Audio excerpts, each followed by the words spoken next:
fired up and ready to go for a new season. There is no better feeling. Let's get to Brian. J.R. Hildebrand and his Panther crew did not qualify where they wanted to say the least. He's back in 24th, but perhaps they borrowed some setup information from Oriol Servia at Panther and Ryan Reinbold Racing. Very quick in morning warm-up was Hildebrand. He starts on red. He's looking to move forward at the drop of the green. Speaking of moving forward, let's get to Kevin. Brian, this is the only rookie in the field, and he's fast. It's Tristan Vautier. He's won championships in the last 2 steps of the ladder, but he's never done pit stops before in a race, so that's something to watch. It went well this morning. Watch for Tristan Vautier, Jan. And IndyCar has changed some of the race distances this year, so getting the roll off here off the pit road. This is one of them. They've added 10 laps to this race, meaning instead of having a 2-stop race, these cars that are rolling out to do battle most likely will be on pit lane 3 times today, opening up those fuel strategies. And Jan, that's a real positive. We're looking forward to them just racing, not thinking so much about that fuel strategy. Hey, good news. Honda is bringing back the fastest seat in sports sweepstakes.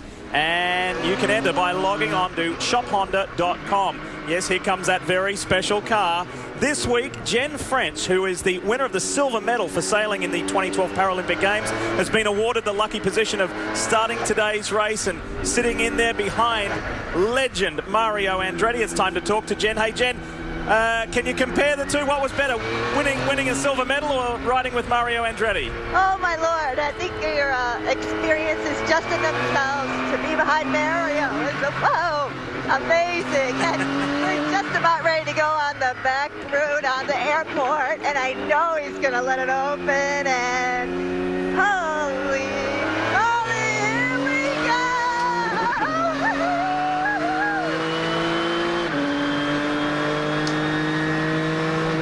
Well, enjoy the ride, Jen. We had time to ask a second question, but I think she just gave such a good natural reaction. We wanted to hear it. Fantastic. All right, it is time to meet the field. 25 cars we have got here in St. Petersburg, Florida. And if you missed the news yesterday, as we take a look at the grid, Will Power, for the 4th consecutive year here at St. Pete, snatches the pole position. And it's 1 Chevy and 1 Honda on the front row. Townsend? Yeah, starting in row 2, Simona Di Silvestro, really excited about her run today next to James Hitchcliffe, qualified 4th.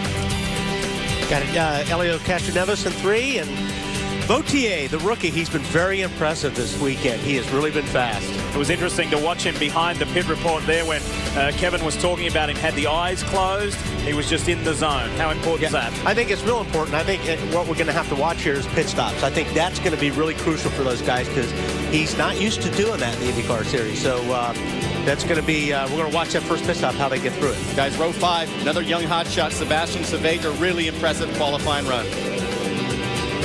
Servia is looking good there. I mean, that was really encouraging for him in a new season in that Panther Dryer Reinbold car. As we roll through the grid, you can look for your favorite driver. There are some big names farther down the grid that were real surprises in qualifying, like Simon Pagenaud, like Scott Dixon. We'll see what Tag and James Jakes can do there in that 10th row, Wally. That was one of the big talking points. And, you know, Townsend and I went down there this morning, and we looked underneath the tent at Ganassi, and they had both cars were completely torn apart. They made a lot of changes on that between warm-up and the race. You heard Brian's report about J.R. Hildebrand. He's looking to improve and in 25th position there. Anna Beatrice is back in the IZOD IndyCar Series. Welcome her back. Here is the National Guard on board of J.R. Hildebrand. A really encouraging practice, as we've already heard the final warm-up, we should say, this morning. So let's hope he can convert that into a good result. The battery tender on board for the Midas machine of Graham Rahal, the youngest ever winner of the series. And here we have the onboard shot of Justin Wilson in the Sonny's machine. And then the defending champion, Ryan Hunter-Ray, and the Verizon onboard will give us this kind of a view. And Simona Di Silvestro has an onboard as well. And we are pleased about that because we get the feeling she's going to be in the thick of the action, just like this man here who starts from pole position. The fireworks go off, and we wonder if they will go off here on the streets of St. Pete today, because it certainly has got that history about it. Yeah, and I think, you know, we're going to see, you know, we saw some contact during the weekend, and that's one thing these guys are going to really have to manage, is try to keep those wings clean. You know, you got to force your way in sometimes to make a pass here, Townsend, and I tell you what, these wings, they're not the strongest thing in the world. If you make contact, it could ruin your day. They're certainly not. I can tell you, most of these drivers on these warm-up laps, they are totally focused on getting temperature into the front tires. So many drivers in this grid have struggled with front grip in this series since last year. Their setups that they used to have that worked, not working this year. They've had to make wholesale changes, like the Ganassi cars, like Pagano, etc. This is huge news, this ABC Supplies car of A.J. Foyt, the 7-time champion, having a car on the front row. Now, you may remember that Mike Conway qualified second at Baltimore last year. However, there was a penalty, and he did not start on the front row. It's the first time since 2000, 13 years ago, that A.J. Foyt has had a car start on the front row. This could be the beginning of a magical relationship. It really can. It's amazing because I can remember when an A.J. Foyt car was not the first one you'd want to jump in this field. Today, it certainly looks to be the best of the Hondas so far. Now, we mentioned earlier in the broadcast about Dan Weldon Way. Well, earlier this week on Thursday, there was something special for Dan here. A monument was erected for the man, our friend that we call Lionheart. There is his wife. There is his widow, Susie. The family still lives here in St. Petersburg, Susie and the two boys. And she has the honor of waving the green flag today. Dan's sister Holly did it last year. Susie will do it this year. It will give her great pleasure. The beginning of the 2013 IZOD IndyCar season is right here, ready to roll with Will Power on the pole, Takuma Sato outside. Let's go for a new racing season. Power just buried him on the start. Inside, Elio Castroneves gets Simona Di Silvestro. Gets a position. Hinchcliffe is third. Good, clean through turn one, Townsend. Unbelievable. Historically, a 60% chance of a yellow, but they are clean through here so far. Simona was conservative. Hinch got her. Elio got her, but she's back in fifth right now. Vautier, the rookie, he's in there in the mix. Oh, on the inside, wow, Frank Kitty on Hunter Ray. Ganassi are going to come out fighting. Franchitti knows he has got to make aggressive but smart decisions early in this race if he's got any chance. Riding with Ryan Hunter-Reay, the series champion, looking at a 4-time champion. So what will Frank Kitty and Dixon do today? They know the gloves are off. They've got to come out swinging. And they're driving a car that probably don't know exactly what this got. Like I said, they made a lot of changes between the warm-up and right now. So he's still trying to figure out what this car is going to give him. Remember the point that Jan made earlier in the broadcast. This race is an extra 10 laps longer this year. 3-stopper for sure. There's Vautier. We work our way back to Marco Andretti. And then Tony Kanaan. Then Dario Franchitti is in the mix. Back to Wilson, chasing Charlie Kimball. And then Scott Dixon. On board with Wilson. See, Wilson's got the reds on. Kimball's got the blacks on. He's got his push to pass. That was his first use of push to pass. Gives you an extra 30 to 40 horsepower, I'm told, on the straights, and it worked. You will get 10 pushes on that push to pass. Kimball nearly into the wall. And we've seen that a lot with the blacks. The cars have been really, really loose this weekend. 2 choices of tyre. You must run each of them once. So the prime tyre is the black tyre that Wally was alluding to. The red is the alternate or option tyre, and that's what Justin Wilson's on. It's a softer compound. It's a little stickier. Look at the lead that Will Power has already over Sato and Hinchcliffe, and Castroneves, the 3-time winner.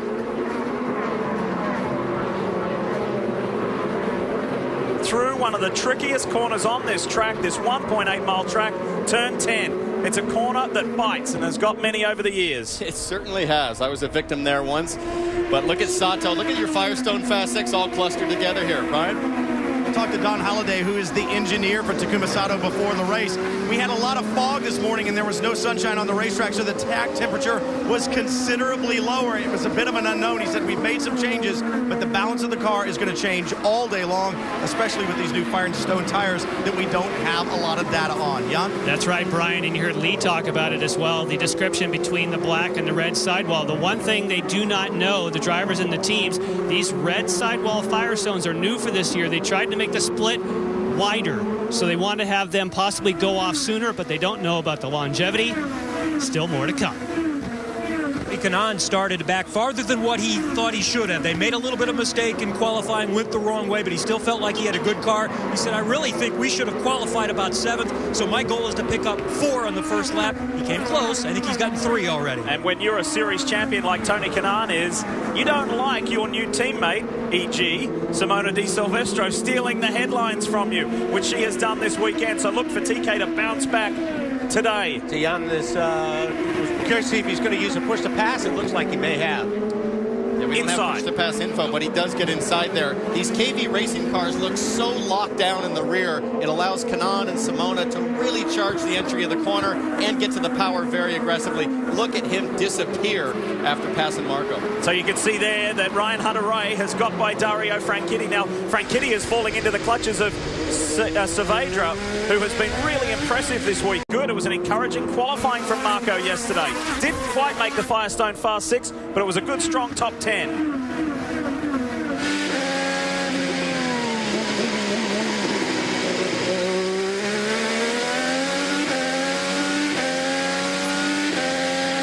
Going to be curious to see what Hunter-Reay does exiting this last corner.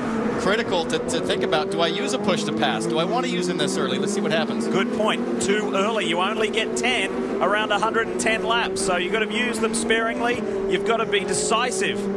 And when is it going to work the best? Here comes Sebastian Saavedra on Dario Franchitti. Look to me on the inside as we ride with... And he got it. He got it. The white car on the red car. Saavedra got Franchitti. He did, and he used a push to pass. He's got 9 left.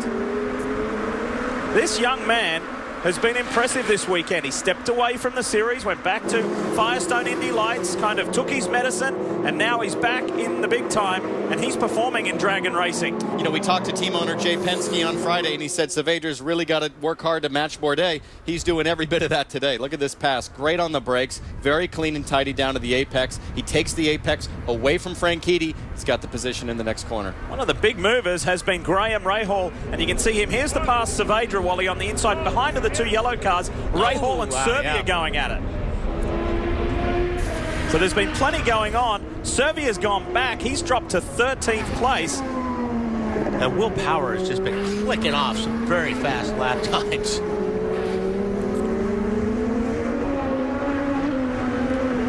Simona Di Silvestro running in the top 5. It's Power, Sato, Hinchcliffe, and Elio Castro-Neves.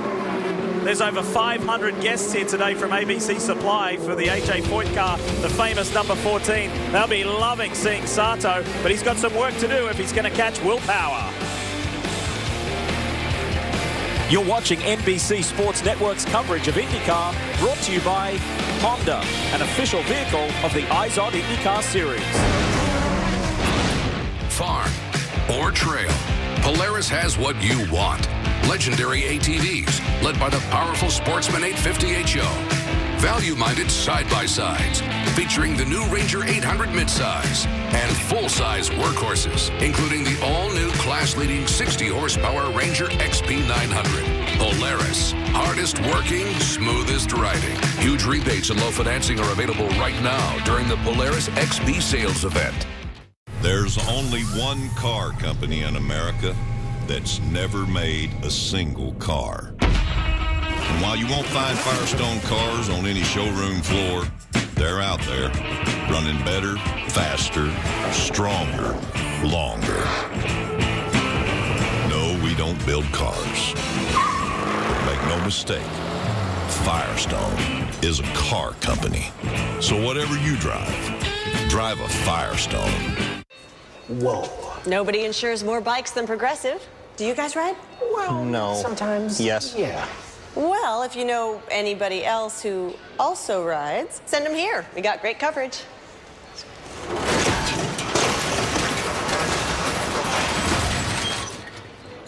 It's not like bikers love their bikes more than life itself. I doubt anyone will even notice. Leading the pack in motorcycle insurance. Now that's Progressive. Call or click today. After their slow start, superstar Thierry Henry looks to ignite the Red Bulls and charge to a victory over conference rival Philly. All rise for Major League Soccer, Saturday at 3:30 on the NBC Sports Network. 2 great races on one network. Formula One racing returns with the Petronas Malaysia Grand Prix next. And in 2 weeks, IndyCar continues with the Honda Indy Grand Prix of Alabama live on the NBC Sports Network.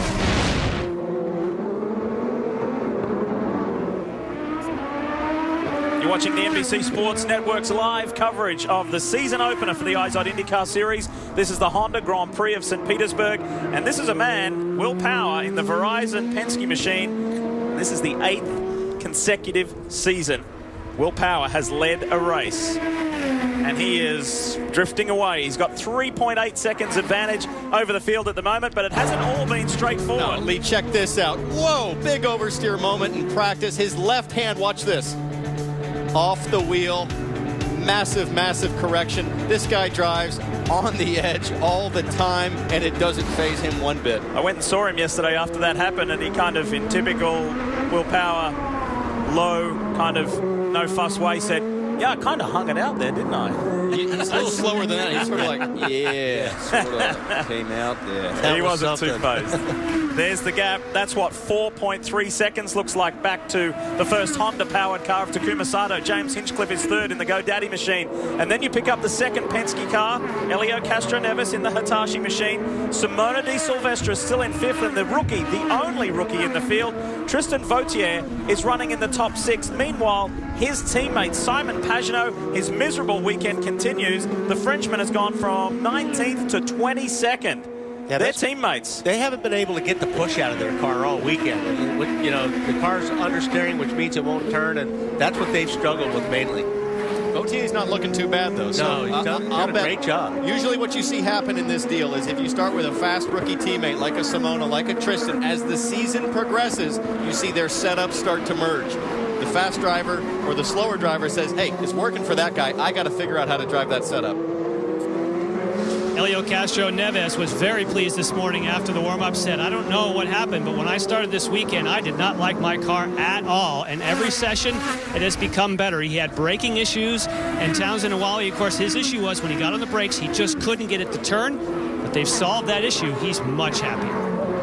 Yeah, and a lot of people that we've talked to down there, that these cars, it's such a fine line on the balance. You've got to get the balance just so right, or you will have those brake issues. And it just seems like this year, setups are just so much more critical that, you know, everybody is just trying to find that sweet spot. So here you see Tristan Vautier here, the 23-year-old Frenchman has won the Star Mazda, which is now called Pro Mazda, here 2 years ago. Last year he won the Firestone Indy Lights race. Wouldn't it be just an amazing feat if he could go on and win on debut? Brian, this young man is impressive. He's very impressive, and he's very calm. I spoke to him after the morning warm-up, and he had a big smile on his face. He said, yes, I'm having fun. It's good, and I've learned a lot. He seems so calm. The car really doing what he wants it to do, and as you said, the teammates just not running similar setups, but for Vautier, it works. The biggest thing for him to watch is going to be pit stops. He's not used to making them. They practice them all morning long in morning warm-up, but that could be the difference on where he finishes on the racetrack, what he does in pit lane. And getting back to Townsend's point, it's not so much the drivers wanting to try the setups, it's the engineers that you have an issue with sometimes, not wanting to go to the other guy's setup. You're absolutely right. Now let's take a look at Graham. He did get by Franchitti, I believe it was, just a little bit ago. Graham Rahal, remember he won back here in 2008, the youngest ever winner in the IZOD IndyCar Series. He is serious about this season. He has shed 12 pounds in weight in the off-season, looking very fit, feeling good, and here's the pass he put on Franchitti in turn 1. Just getting down the inside there. Again, very tidy on the brakes. Franchitti giving up where he should there and slotting in the line. Let's watch the replay.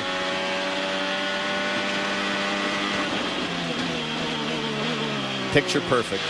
That's the place to do it here at St. Pete. And look who's in the background. Joseph Newgarden for Sarah Fisher-Hartman Racing. He had been good in some practice sessions, couldn't quite get it together for qualifying, but he's feeling confident. Got his best result here of 11th last year. We'll see what he can do this year if he can top 10. He said he's got to convert performance into points, into results. I'm tired of people saying I'm fast. I've got to do that, and that's up to me. Kevin? I've got a fellow Ball State alum with me. One of us has been a little more successful than the other. You guys have been working on getting Graham back to Bobby's team and your team for a while. How happy are you that this has come to fruition? I think it's delightful. I love Bobby. I love Graham. Graham's a tremendous racer, and Bobby was in a class by himself. So I think it provides great energy. How much do you enjoy being at the racetrack, growing up in Indianapolis and following IndyCar all your life? It's tremendous. I mean, a day like today, and if we can get willpower to get off the gas a little bit, have a race, but beautiful afternoon. All right, enjoy the day. Good luck to you. Thank you very much. That's David Letterman. And Graham was on his Late Show on CBS last week. The topic was top 10 things you don't want to hear in your in-car radio. My favorite was number 10. You don't want to hear the spotter say, are you in the green car or the red car? He did well. Graham did really, really well, and he said that he was a little bit nervous because he didn't want to mess it up and have to cause them to do it again. So he really enjoyed that, and of course that is one of the big storylines of the 2013 season. Rahal and Rahal, father and son, are finally together. You know, it hasn't been a picture-perfect start in preseason testing. They struggled a bit with setup, but they've been working hard. What I love about Graham is he didn't seem that flustered. He really maintained his confidence. He knew what he was capable of, just kept his head down. They've worked hard. You can see it paying off now. They look like they have a great race setup. The pressure on them. Rahal's not the only one making good forward progress. So too is Joseph Newgarden. We'll continue to monitor those guys. Saavedra has dropped. He's fallen back a little bit. Meanwhile, our race leader is well in control, Wally, nearly 7 seconds out in front. I just want to point out that Rahal's still on the harder compounds, too. He's making ground. Can anyone catch this man today? That's the question. We know some people just can't leave things be. They wonder how much faster this thing could go. What if it weighed less or turned sharper? They know that things can always be better. We count ourselves among those people. Introducing the quicker, sleeker, smarter, best Civic Si yet, made possible by Honda. Honda, proud partner of the IZOD IndyCar Series. The command has been given. Row 1, let me know. Row 1, hot. Row 2, hot. 3, hot. 5, hot. Base car's rolling. Live in-car cameras. 4-in-1 mosaic. Having your heart race as fast as theirs. Here we go. Hey, good screen. That's powerful. Here comes the green flag. Download IndyCar 13 now, only from Verizon.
Tonight at 7 Eastern, the NBC Sports Network brings you the final regular season showdown between the Philadelphia Flyers and the Pittsburgh Penguins. The battle for Keystone State continues. It's Flyers-Penguins tonight at 7 Eastern, right here on the NBC Sports Network. We welcome you back to St. Pete here in Florida. Lee Diffie, Townsend Bell, Wally Dallenbach, Robin Miller, Brian Till, Jan Beekes and Kevin Lee. And everyone, well, 24 of them, are chasing this man here, Will Power. He has a 9-second lead at the moment. While we're away, though, there were some stops, and Simon Pagenaud mirroring the strategy that he did last year. 12 months ago, he came in on lap 12 because he had an engine penalty. He had to start from 16th. He was buried in the pack. Didn't kind of quite work out with the yellows last year. Pagenaud came in on lap 14 here just a couple ago. I wouldn't be surprised if he came in because he didn't have any front tires left. And Wally, that's exactly why he came in. He had been complaining of understeer and had worn those front tires out. They went and stayed with the red sidewall Firestone. So early strategy, just like you said, because the fronts were going away. I want to give you some progress positions, some movers in the pack. Kanan has gone from 11th to 7th. Dixon 20th to 16th. Rahal, we've been talking about, 15th to 10th. And Hildebrand 24th to 19th. Guys going in the right direction. Here is the Hitachi machine of Elio Castroneves, and yes, that is a positional change. It was the lap ago. Elio got past Hinch, and this is how it happened. Elio pops up pretty early again, late on the brakes. Right there's the critical moment, hitting the brake pedal, carrying your speed down to the apex. Nice, clean pass. So far, we haven't seen guys defend very aggressively at all, Wally. No, and you know, Castanevis was having some issues down there in turn one, under braking. That was one of the problems they had that they were fighting. So obviously they got that fixed because we haven't seen any lockups on that 3 car yet. Remember, the blocking rule is the same as it was last year. You can be proactive, but not reactive. Jan? Scott Dixon has come in for his stop. He's already underway. He, of course, is another one that has had this weekend just big issues with getting the car to turn. They said they made progress in the morning warm-up, but he says we are just somewhere out of the window of getting this car to turn. I just don't like a car that has too much understeer. It has been quite a head-scratching and head-shaking time for the Ganassi guys, and his engineer, Eric Bretzman, said, we have tried to dial out all of the understeer in this car. We've got nothing left. We don't know where to go. It's been a tough time. It's been a frustrating time. So many of these teams have 3 or 4 kind of home base setups from last year, places that they go with the car that they know work. And I've heard over and over again, we've tried to go to our favorite top 2, top 3. Tagliani's another driver. They haven't made it work. Brian? Sebastian Saavedra, red's coming off, black's going on. He's complaining that the car not handling well. Barrett Narain had been talking to him about way high tire pressures. Franchitti now on pit road. Yes, and he's just leaving, Brian, and he made the choice to go from the red sidewalls to the black. So a little different strategy between team cars and up and down pit road. Franchitti underway. And comes out just in front of Justin Wilson there. Cycles back. Oh! It's the wall! Dario's in the wall! Big hit. You know, I was just going to say, these guys coming out on cold tires, I couldn't believe how aggressive he was getting out of the pit. And what happened, Wally, is he's probably on cold tires, slid a little out of the groove. Look at the marbles building right now. Yeah. We're only 19 laps into this thing. He got a little bit offline, got in the marbles, and it's game over. These cars are treacherous on cold tires. They are a handful. And boy, he really came out fast. Now, look, the pits are open straight away, so they dove straight in here. Here's Marco. That same thing or similar thing happened to Dario's Ganassi teammate Charlie Kimball just a couple of years ago. Serviced and sent. There goes Graham Rahal, and was there contact there? Almost contact between he and Hildebrand. It is frantic on pit lane. Off goes Oriol Servia. Newgarden's been serviced. Has he been able to leapfrog several positions? Sebastian Bourdais is there. James Jakes and then Hildebrand. Oh, don't do that. That's I'm very surprised here. Hildebrand ducks under Jakes on pit lane. If he's past the line, I think you're under full course yellow there. You can't pass. He's out race leader. Can't pass in pit lane. Young. Just keeping an eye on the Ganassi situation. We're going to try to get in to find out what happened. Will Power's making his pit stop up. Of course, thankfully no miscues for him. He doesn't have to certainly worry about the rest of the traffic around him. Get the pace car, turn 9. Di Silvestro serviced and sent. What a run she had. Top 5. She remained in the top 5 right up until this first yellow. Good opening stint.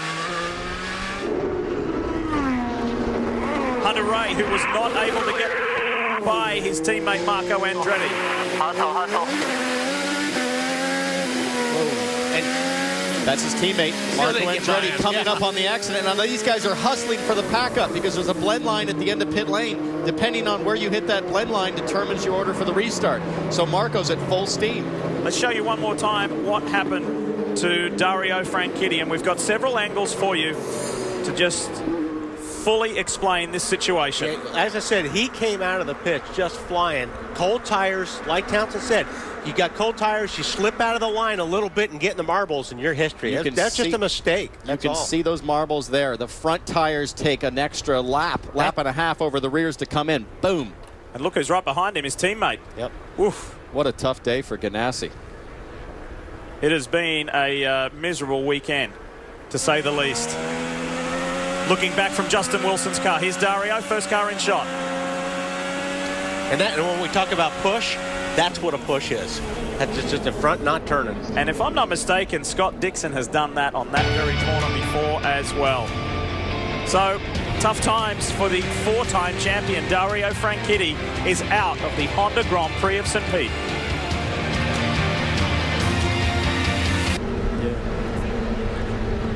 And that is a tough walk home. Dario Franchitti, 4-time champ, 3-time Indy 500 winner, is out of the season opener after just 19 laps. And there is his Target Chip Ganassi machine.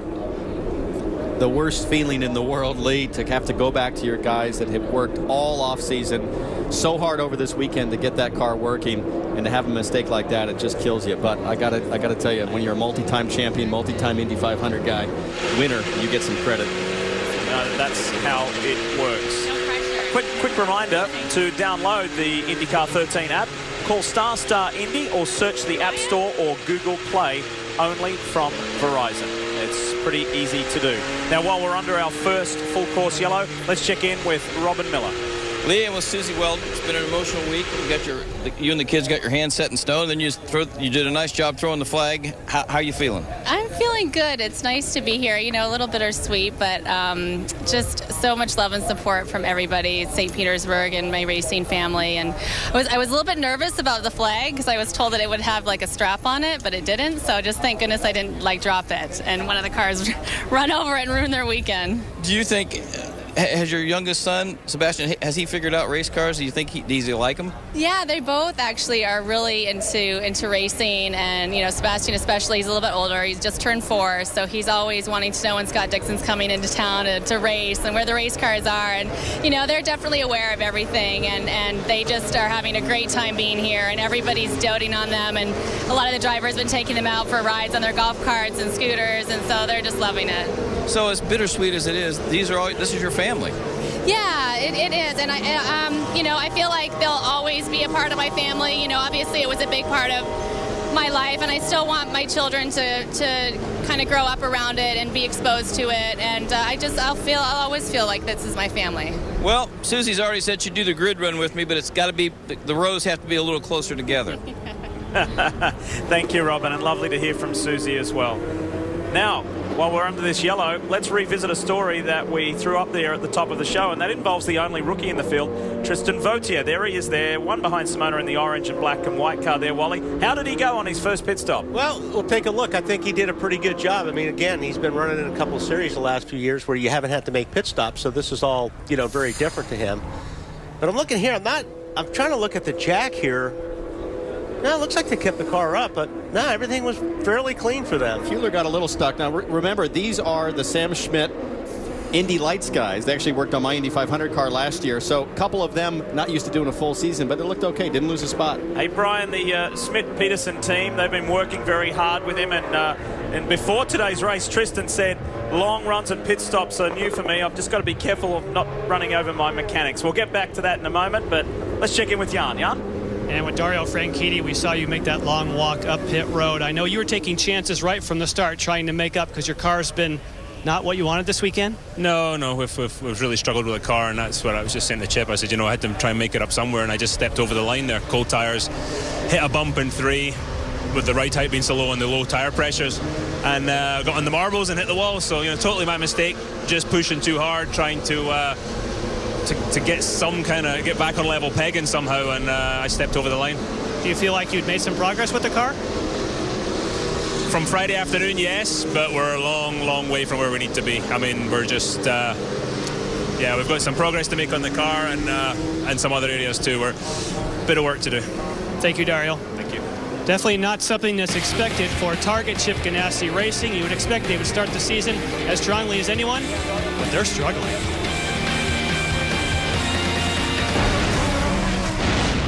What do you call a machine that combines precision-engineered handling, industry-leading power,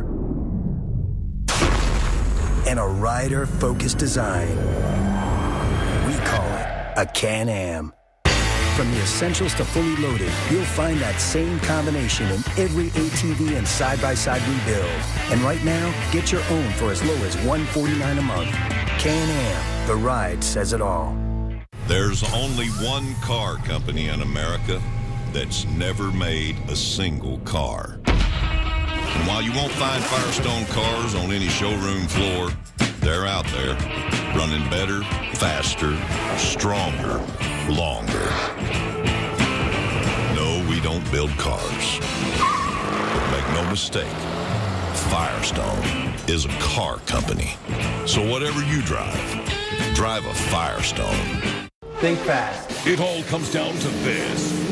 The MAP TV 500 IndyCar World Championships at Auto Club Speedway, October 18th and 19th. Get your tickets to see the world's fastest drivers at IndyCar's fastest track battle under the lights to be crowned world champion. Go to AutoClubSpeedway.com or call 800-944-RACE. Race day tickets start at just $30 plus special discounts for AAA members. The MAP TV 500 IndyCar World Championships at Auto Club Speedway. Get your tickets before they're gone. Think fast.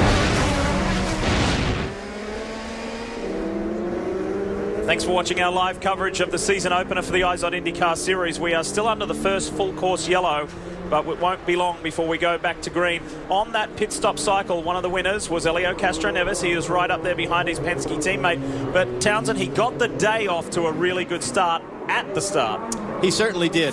When I was in this situation, I was always thinking about the other driver's mentality. Where are they in kind of focus, overall position in the championship, obviously the first start of the season, but stop right there. So Helio, at this point, sees a wide open path. You see Helio here. First person he's got to pass is Simona. Okay, Simona's right there. What's she all about? She's all about just getting through the first corner cleaner. Helio is all about, I need to get to the front. I need to stay with my teammate, Will. He took a chance, not as big as what he did in 2011 and caused the big accident, but it paid off today. Boy, something else we saw there, Wally, that I didn't notice in the initial start was Marco Andretti got the front end up over the strip and almost went into the side of Hunter Ray.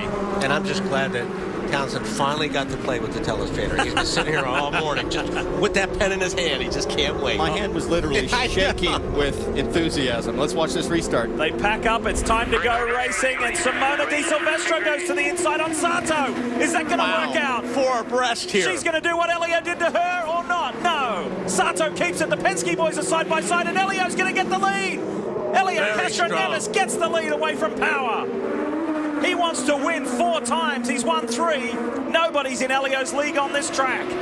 Watch Hinch taking a look. Yeah, Hinch is going to get the spot. Yeah. Oh, Rahal. Rahal and He hit that big curve, too. Wilson on the inside of Graham Rahal now. Scott Dixon got a front row seat of that. Wow, look how slow they are through here. Everybody's really boxed up. Look at that. Somebody get... Yeah, they're kind of... They almost stopped. Oh, there we go. EJ Vizo, Charlie Kimball, Sebastian Bourdais, and James Jakes. These are blind corners in that section. It's like a concrete canyon. If somebody's checked up, if there's a stack up, you're going right into the back of them. There's Beatrice. Anna Beatrice has come to a stop. And that's stalled. See what happens here. Looks like...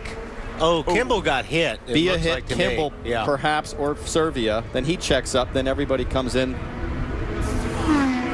Simon Pagenaud is in. This is the Schmidt-Hamilton HP machine. Oh, no, J.R. Hildebrand. Turn 10. Now, he's got his hand in the air saying, start me. It looks like he's got a lot of wing damage, too, so he may have made contact with somebody. Clearly, the anti-stall system, which we've been watching, is not working there. Servia in for a front wing. I bet there was contact between those two guys. Kevin?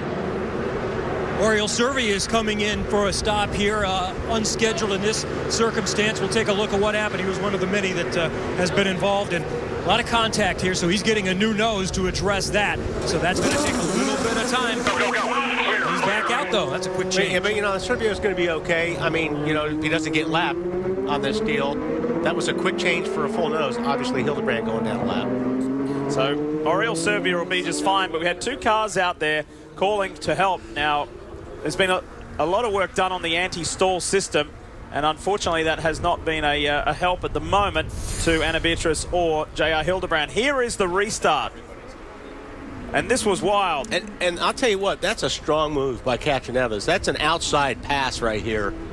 Got the car a little bit sideways, but he was in position for the next corner, which is he was on the inside. Wally, you and I talked to Helio. We asked him about the willpower disadvantage on pace. He is sick and tired of hearing the willpower, pole story, and pace. Let's watch what happened with Hildebrand. Oh, right in the back of James Jakes. Okay, now Hildebrand, he made contact there. Now he's still going to wind up in the tires. His front wing is damaged. He might not know it. Oh, there it is. There it goes. I'll bet he can't see that. He goes hauling in here. Oh, no. Sebastian Saavedra gets into him at turn 10. There we go. And we understand that that incident is under review from race control. We have to say that was unnecessary. I don't know, Lee. You know, in a situation like that, Hildebrand's damaged. Saavedra's got an easy run down the back straightaway. He's probably thinking the wing's coming off. He's like, this should be an easy pass, and it's one of those awkward situations. He gets in there, and then Hildebrand at the last second probably thinks, well, I've got the corner. I wouldn't put that on Saavedra at all. Yeah, I'm going to agree with you on that one. If anything, Hildebrand should have got out of the way a little bit for the guys that were coming up behind him. Here's Jan. Simon Pagenaud, obviously you're out of your car, but not because of contact. We just saw a lot of contact on the course, but you look like you had a mechanical. Yeah, unfortunately, it's a bit of a nightmare weekend for us. We haven't had any good session apart from the warm-up, and we broke a component. It's actually an exhaust, so the engine couldn't run full power, and there was no point on going out there and damage the engine and not be well placed in Barber. So, you know, it's unfortunate. I love this racetrack, but we know we got to work a little bit and come back to Barber and try to score a lot of points. All right, thank you. Simon Pagenaud, last year's Sunoco Rookie of the Year, who went from 16th to 6th here a year ago, is out of this one and is playing catch-up right from the word go. Here's a replay. Look to the top of your screen. There's Anna Beatrice getting into Charlie Kimball. Now, what we don't know is if Servia got into Beatrice, which led to the contact with Kimball, but either way, it was a mess. And on board with J.R. Hildebrand, James Jakes up ahead. Boom. And like you said, Townsend, a lot of these places you can't see. Obviously, Hildebrand thought it was going to keep rolling. That's why he didn't stop. Ran in the back of Jakes. You know, a lot of people saying this is the year that JR really's got to start putting up some results. You know, they've been struggling a little bit, but they really got it going in the morning warm-up. I was hopeful for him. He was going to have a great race. This is a major setback. So the track being cleaned up here at St. Pete. We are under our second full course yellow. There's still a Penske car at front, but it's not Will Power. Elio Castroneves, the three-time winner here on the streets of St. Pete. He wants 4.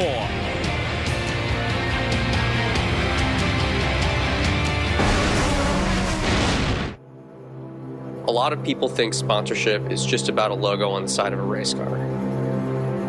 The National Guard isn't the sponsor. Keeping us safe at home while fighting a war abroad. The conflict doesn't end when they take off the uniform. Unemployment is a battle we can fight. They fight for us. It's time we fight for them. Find out how at roadmaptohelp.com. At Honda, we know you. We know how you like to move at your own pace and how you don't always see everything coming. Introducing a car that starts with you. The more powerful, more responsive, all-new Accord from Honda. Honda, proud partner of the IZOD IndyCar Series. Extreme power, ultimate savings. Get both now at your Polaris dealer during the XP sales event. Rebates up to $1,000 and financing as low as 2.99% on the world's best power sports lineup. Incredible deals on hard-working Rangers, smooth-riding sportsmen, and razor-sharp racers. Hurry to your local Polaris dealer for rebates up to $1,000 and financing as low as 2.99% during the Polaris XP sales event. This is where we do that bundling thing? Let's see what you got. RV, covered. Why would you pay for a hotel? I never do. Motorcycles, check. ATV. I ride those. Do you? No.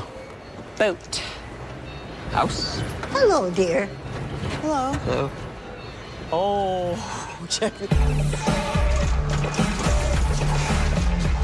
We're going on break.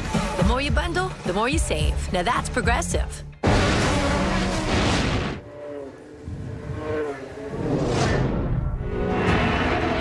After winning the St. Pete race, normally I stop and climb the fence in turn 1. Right after the action of Dan Weldon, nobody knew what to expect. And somehow I did not stop in turn 1. But right there, it was Dan Weldon way. And I honestly did not see that. And for me, it was just instinct, going out there, just to touch the sign and remember him. Whew. You know, every time when you do something that you follow your heart, it's not a mistake. And I'm glad that that day we end up able to celebrate his life. Elio completed more laps than anybody in the 2012 IZOD IndyCar Series.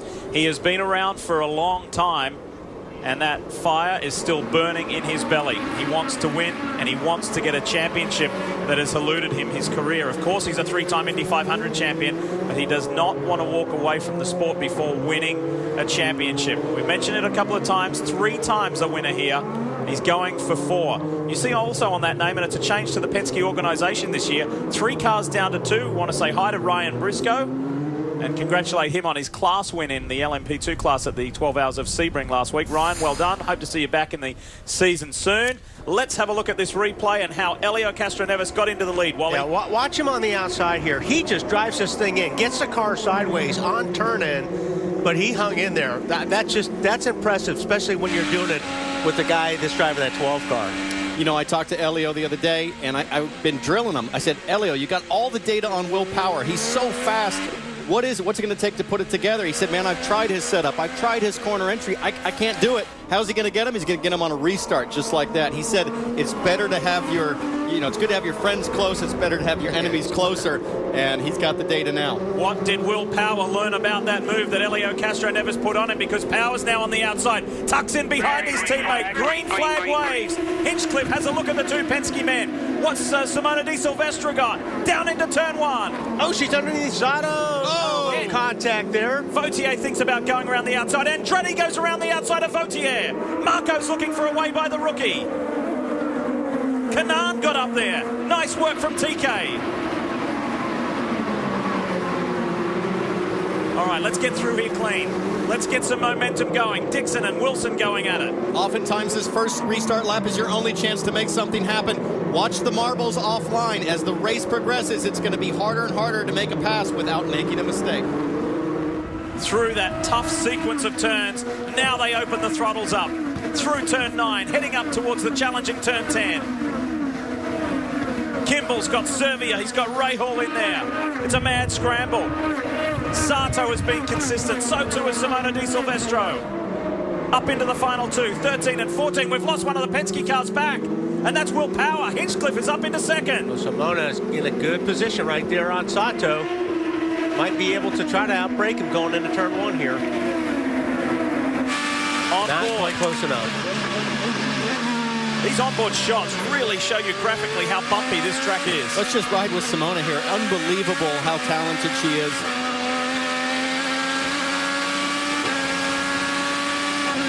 And you can see how demanding this racetrack is, Council. I mean, there's just no place to rest except for going down the straightaway. The straightaway is awfully bumpy. I asked Simona on Friday, I said, what part of your body is going to give up first? Where are you going to get tired? She said, nowhere. And TK was standing right there. He said, come on. He said, my shoulders give out first. And then she sort of nodded shyly. Yeah, actually, my shoulders are going to get burned up pretty quick.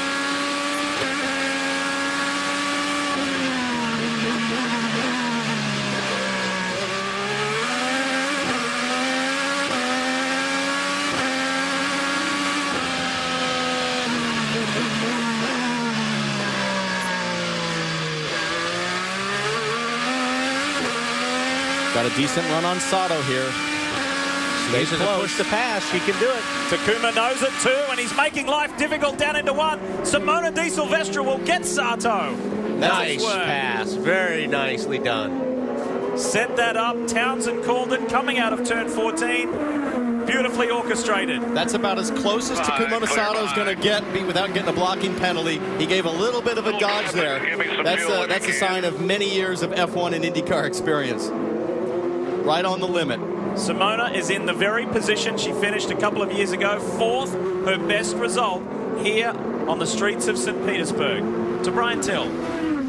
Well, Townsend, he did everything he could but block. You called it. It was very close. But the other thing that's on his mind is his front wing right now. He feels like there's a little damage to it, although the crew says it looks okay. So that 14 may not be quite as strong with the front end grip aerodynamically as it was at the start of this event. Castroneves, Hinchcliffe, Power, Di Silvestre, Takuma Sato under pressure from the rookie Vautier. Then the veteran Kanaan, Marco Andretti, Justin Wilson has just been fighting and fighting. He's up to 9th ahead of Ryan Hunter-Reay. But how about this man? Did very well last year, just worked away at it methodically on the streets of St. Pete, and now he's vying for a podium finish. Let's show you how he got by. Whoa! That was willpower into his teammate, and Hinchcliffe said, I'll make the most of that. Hinchcliffe has been smiling ear to ear all preseason. In testing, he's got his old race engineer from Newman Haas, Craig Hampson, back. It's like hand in glove. They have hit the ground running this season. Hinch said, I don't know what it is with me, but every year I get a different engineer. I'm not quite sure if I smell or something, but they keep moving on. He said, but I'm delighted to have such a renowned engineer like Craig Hampson on board. So much is made of that chemistry between driver and race engineer, and I got to tell you from experience, it's critically important. Primarily what it does is two things. It gives the driver confidence and trust in the changes that the engineer is making, and it also speeds the communication on practice and qualifying in terms of the changes they make to the car. Top five have a little bit more breathing room as Kanaan makes a move on Sato, turn one, as he got him. Not quite close enough, Wally. Ooh, Hunter Ray was taking a look underneath Wilson, too. That was awfully close. So top five more spread out, and then six back. It is busy. These guys are hustling.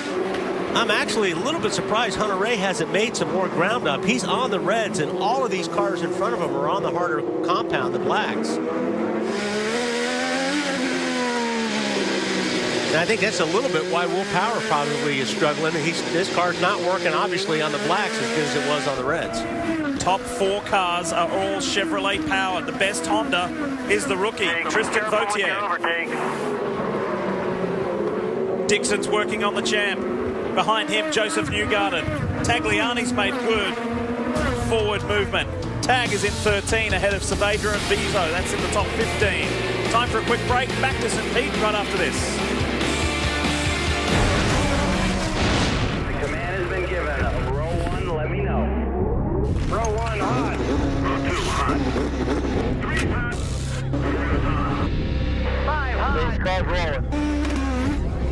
Live in-car cameras. 4-in-1 mosaic. Having your heart race as fast as theirs. Here we go. Hey, good screen. That's powerful. Download IndyCar 13 now, only from Verizon. What do you call a machine that combines precision-engineered handling, industry-leading power, and a rider-focused design? We call it a Can-Am. From the essentials to fully loaded, you'll find that same combination in every ATV and side-by-side we build. And right now, get your own for as low as $149 a month. Can-Am, the ride says it all. Well,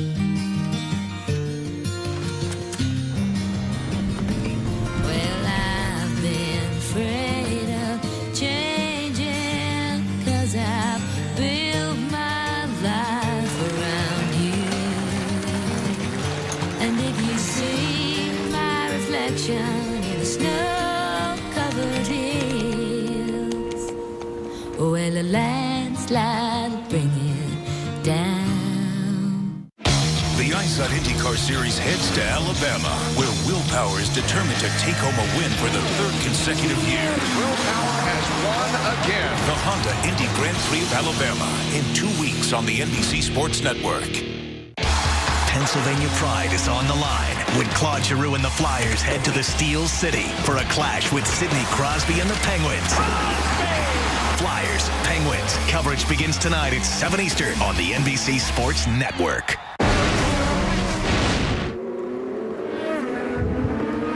Welcome back to the NBC Sports Network's live coverage of the season opener, the Honda Grand Prix of St. Petersburg. And this is a little further down the order. This is 19th place, Ed Carpenter, fighting with the others. And this is the Midas machine from Team Rahal, Letterman, Lanigan of Graham Rahal. And he is not in a very happy position at the moment. This was just a few minutes ago. Take a listen to this. This is ridiculous. We've got to make the best of this. Just shut off again. Long way to go yet, Graham. Not even a third of the way through this thing. See, we have an electrical glitch, but just try to make the best of it here. Problem is, that's something that doesn't get better. That's not going to fix itself. They cannot fix that from the wall for sure. Nothing is more frustrating than that. And you know what? It's always irritating as a driver when the guy on the wall says, just hang in there. Yeah, make the best of it. You want to say, I'm going to hang you by the back of your shirt, dude. Race leader is Elio Castro-Neves. He has less than a second over James Hinchcliffe, then back to Will Power. Remember, right now they would be saying, oh, you'd be getting close to halfway, but we've got those extra 10 laps. It's time for Honda to take us through the field. Jan? And, of course, we will start with Elio Castro-Neves. You saw those aggressive moves between he and his teammate. So far, the team says, yeah, we're okay with some hard racing.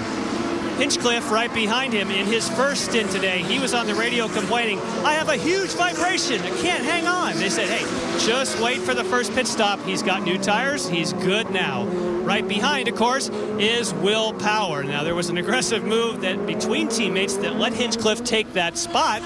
But I believe that he right now isn't as fast as he might be because he's on blacks. Kevin? Simone Di Silvestro started third, lost a couple of spots at the beginning, but has been quick since then and just got by Takuma Sato not too long ago to get back up to fourth position. They're telling her to save a little bit of fuel, and she also had a vibration early on in this stint, but it obviously hasn't been a problem. Brian? Justin Vautier doing exactly what he should as a rookie. Strong and steady. Very good on his first pit stop. Granted, it was under full course caution, but he got that job done. He's doing a good job on the racetrack. For Takuma Sato, who started on the front row, he's falling backwards a little bit.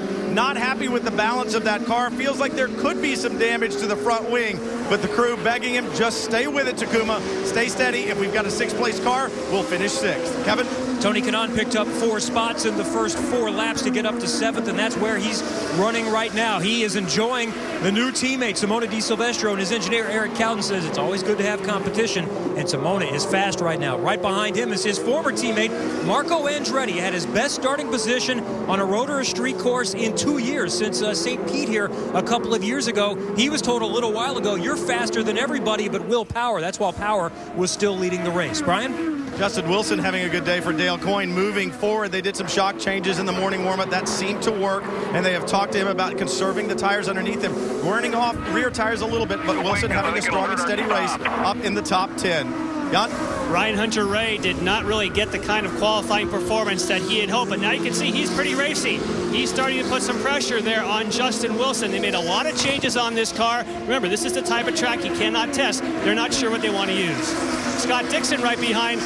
It's amazing that he's running as quickly as he is, because they had said we were way outside the window with the front of the car, and his situation was similar to Franchitti. They feel, well, we've made it better, but still too much push. Joseph Newgarden having a good run, and remember, they did not get their engine until about 2 weeks before the race last year. All season long, all off season long, that team stayed together, and they felt like they came in here very strong, and they're running strong and steady right now. Newgarden, a run or a finish in the top 10 would be almost like a victory for them. They could move forward. For Sebastian Saavedra, struggling with tire pressures, over-pressured on that first set. That's why the handling went away. They dropped the pressures on the second set, and what you found was that it was very difficult to get the handling on it after that last pit stop. EJ Viso back in 15th, having a good run towards the front, but they too struggling with tire pressures just a little bit. He's trying to work his way forward, didn't have the car that he wanted to qualify with once the crash happened in the practice session. And then Tagliani back a little bit further, having a decent run, but he too struggling with tires. Remember, these Firestones, especially the construction for street courses, an unknown, and right now the team's pretty much an experimentation. Sebastian Bourdais has been on the radio all day long, not at all happy with the handling of his Dragon entry. He had to go to the setup that Sebastian Saavedra was running, just way too stiff for his liking. It has not performed to his liking, and he said, quite honestly, at the beginning of this race, I'm hoping it rains. Charlie Kimball is running in the 17th position. He was one of those that was involved in that contact about 15 laps ago and had to make an unscheduled pit stop. Mitch Davis, though, said all is okay with the car. There is some noticeable damage on the right rear wheel cover, the bumper, if you will, but no problem now other than they lost all that track position. Right behind him is Oriol Servia. He is just happy to have power. After starting the season last year with Lotus, they then played catch-up the rest of the year. Their testing really wasn't worth a whole lot, and they did have some good runs, including 4th at Indianapolis. Although it's not gone as well as they would like this weekend, he still says at least we've got the opportunity to run quick. Ed Carpenter running 19th right now. He's improved so much over the past season working with Lee Bentham as a driver coach, and he has really picked up the pace, closed that delta to the cars in front. James Jake in 20th. trying to make a move on Carpenter right now. Jake's working his way back up to the front. Struggled with the qualifying setup a little bit. Wasn't quite where he wanted to be. His drop back, but he is moving his way forward, as you can see right there. What was that flew off the back? Was that a banner, or was that like a piece of bodywork from earlier contact that's still sitting there? Maybe a wing main plane. There's some damage to Sebastian Bourdais' right front wing. Perhaps that's what we saw. Yeah. As those cars were exiting that last corner, we were sitting there watching a piece of race car fly. He's missing the end fence. We got a caution out. I wonder if that's for debris on the track. He's missing the end fence. He's missing that upper element. That's a lot of downforce off the front of the car. Third full course caution of the day. Pits are open. Here we go. Race leader Elio Castroneves, James Hinchcliffe, Will Power, Simona Di Silvestro, all in. Not quite halfway through. Will Power getting his service, and they're staying with Flax. Elio's gone, and he is going to keep that spot. And Ryan Hunter-Reay, oh, they get the tire out just in time as we see the left. Ryan Hunter-Reay also going with the Blacks. You can hear that strange sound when they're on pit road. When he's on that pit speed limiter, it really makes an odd sound before he lights it up. I think it sounds like a Cessna. In trouble. Joseph Newgarden certainly leapfrogged a couple of positions because the 67 is ahead of Ryan Hunter-Reay, and there is Graham Rahal. Will his problems get any easier or better? We'll find out. It's been a frustrating day for him. Castroneves got out well.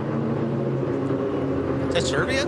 Serbia did not pit. He did not pit because he was in his off sequence. He was right. when the stack up happened. His last pit was on lap 27. There's that debris, guys, and it is. It's that chrome color from Sebastian Bourdais' car.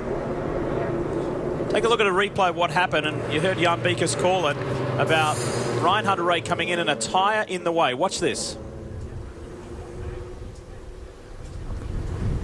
Oh, nice try, Townsend. Were you trying to get the tire in the circle? Yeah, he did. Nice try. Almost there. Didn't know if the fans at home knew what a tire looked like. You just like and they still don't. If they don't. There have been good crowds here each and every day. It's one of the real signature points of this event. It's just a great atmosphere at a fabulous place for a motor race. We'll be back.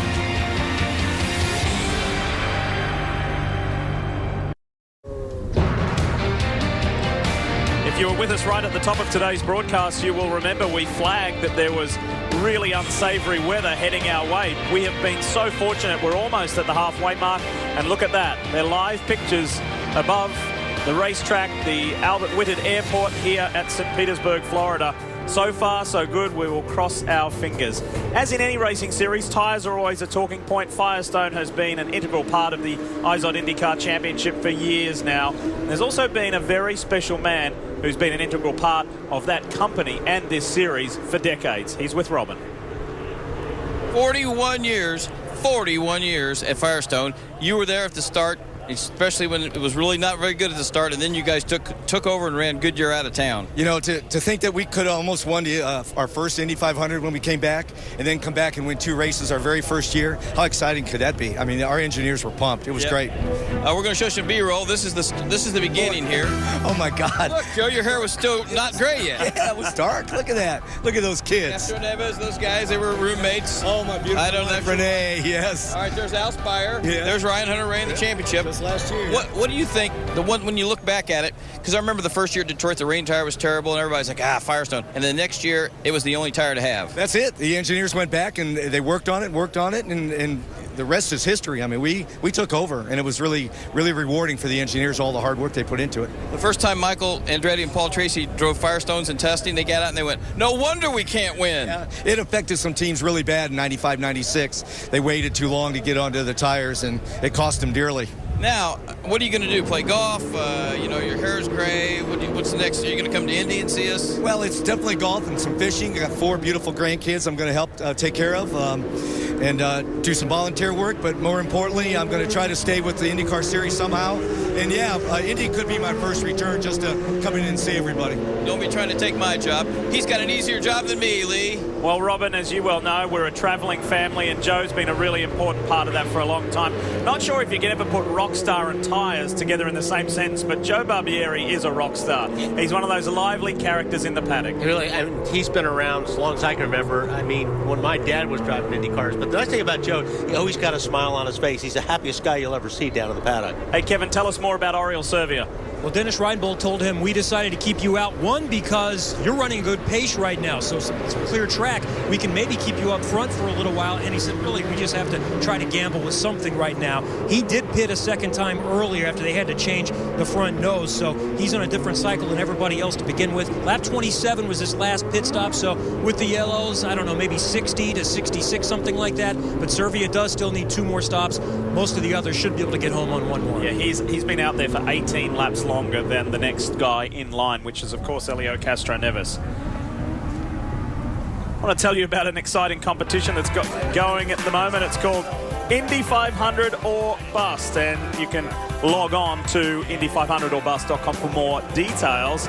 It's about getting VIP treatment at the 2014 Indianapolis 500, and people will do anything to get free tickets to the big race. So let's get ready to go racing. We've had plenty of storylines already today, and there's still so many more to come. We would be approaching the halfway mark at this time last year, Jan, but we've got an extra 10 laps to run in 2013. We do, but the one thing you never count on is when will the yellows come. So when these, other than Oriol Servia that you see in the lead there, you know the rest of the group, most of which pitted on lap 45. That makes the next window, so they can do it in 1 more stop, like you heard Kevin say. Servia cannot, but it makes that window very narrow. But as long as those sweepers are on the racetrack picking up those marbles, every one of these laps of yellow will extend that window. A moment ago, it was 77 or 78, so your only choice, but every one of these yellow laps will make that window for their next stop and final stop a little wider.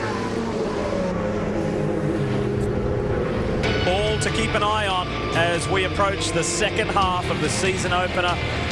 Oriol Servia, one of the veterans in this field, but still got plenty of spark and a heap of talent.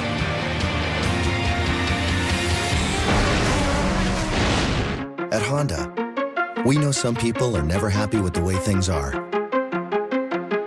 and are always dreaming of how they could be. Because things can always be better. We like those people. They think like us. Introducing the best Civic sedan yet. Made possible by Honda. Honda, proud partner of the IZOD IndyCar Series.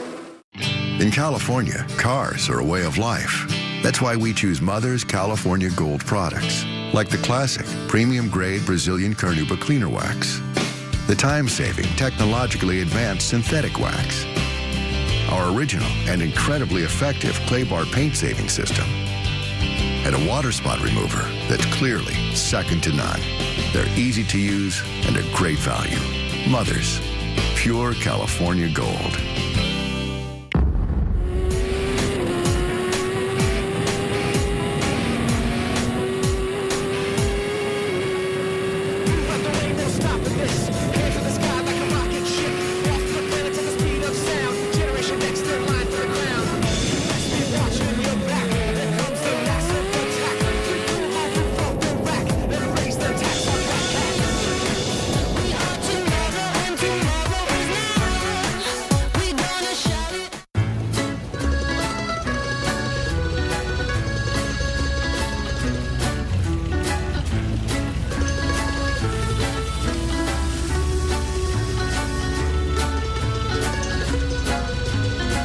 Looking good, Flo. Feeling good. Feeling real good.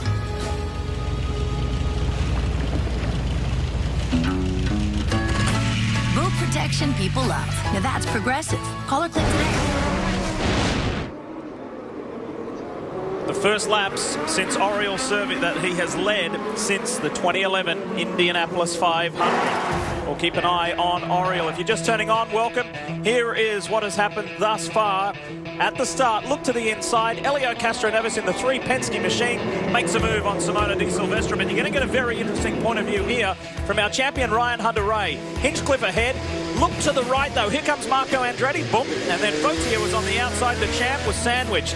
He managed to fight on. Lap 19, Dario Franchitti out of the pits and into the wall.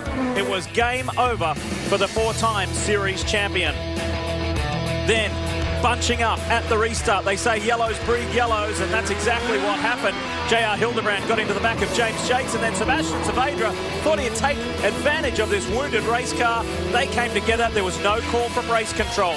Keep on going. At the restart, watch this. Wally said this was one of the moves of the race. Right around the outside, Elio Castroneves on the outside of Will Power for the lead of the race, and we've got dramas for Joseph Newgarden. Looking at Joseph here, I really can't tell if there's any damage to his car, Wally. Not sure what might have happened here. Go. Are you still running? He's got it fired up. He's not getting it in gear. Okay, he's saying he's got a clutch issue. Yeah. Now that's an electronic clutch. It's basically an electronic switch to the gearbox. So perhaps some kind of electrical issue that's interfering with the communication. What they might tell him to do is to get on some recovery switches. There are some emergency recovery switches that kind of defeat the default programming in the car. It's kind of like a complete system reset, reboot, if you will. Yeah. The clutch. There he is there, the man who started on the front row, Takuma Sato for the ABC Supplies AJ Foyt Enterprises car. Brian, tell us more about him. Well, during that last round of pit stops, Lee, they came in and they did adjust the front wing 2 turns to add some more grip to the front because he had been complaining of that understeer. The question still remains, is there damage to the front wing? A couple of the crew members looked at it, said it looked fine. Another one said, no, the end plate that holds up that second element has damage to it on the inside portion of it. So they feel like perhaps it may be collapsing a little bit at speed. That's why he's losing that downforce. But they added a couple of turns of wing to see if they can help that out just a little bit. Meanwhile, we'll try to find out. Mate, yeah, it's been a little bit of a slide, a backward slide for Takuma Sato, who started second at the moment. He is in 12th place for the former F1 competitor. James Jakes is another one like Oriel Servia Townsend, who is out of sequence. Servia last pitted on lap 27. The majority of the front runners 45. James Jakes came in just 4 laps later on 31. So the second Rahal Lanigan driver is in 6th position. But he's going to need a little luck to stay up in that top 10. He will. He's going to have to pit here in about another, I'd guess, 10, 15 laps. But I got to tell you, James Jakes is one of those guys, kind of flew under the radar last year as the second car at Dale Coyne Racing. He did a very nice job towards the second half of the season. I was impressed with his pace relative to his teammate Justin Wilson, a known, proven quantity in this series. And I really feel like he's got a solid platform at Rahal. They've taken good care of him. He lives here in Florida. He's pumped up about this season, very focused, really wants this year to be the year he makes his mark in the IZOD IndyCar Series. We'll do what we always do and go to break during caution so we can show you more green flag racing. Back in a moment.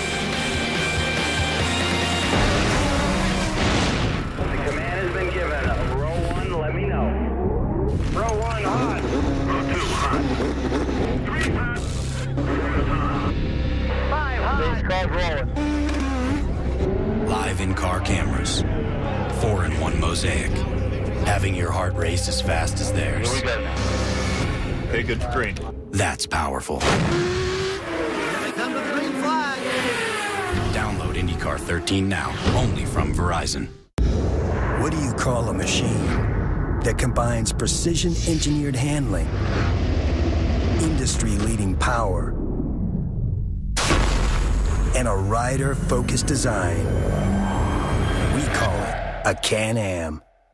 From the essentials to fully loaded, you'll find that same combination in every ATV and side-by-side we build. And right now, get your own for as low as $149 a month. Can-Am, the ride says it all. A lot of people think sponsorship is just about a logo on the side of a race car. The National Guard isn't a sponsor. Keeping us safe at home while fighting a war abroad. The conflict doesn't end when they take off the uniform.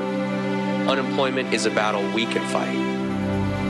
They fight for us, It's time we fight for them. Find out how at roadmaptohelp.com. Think fast. It all comes down to this.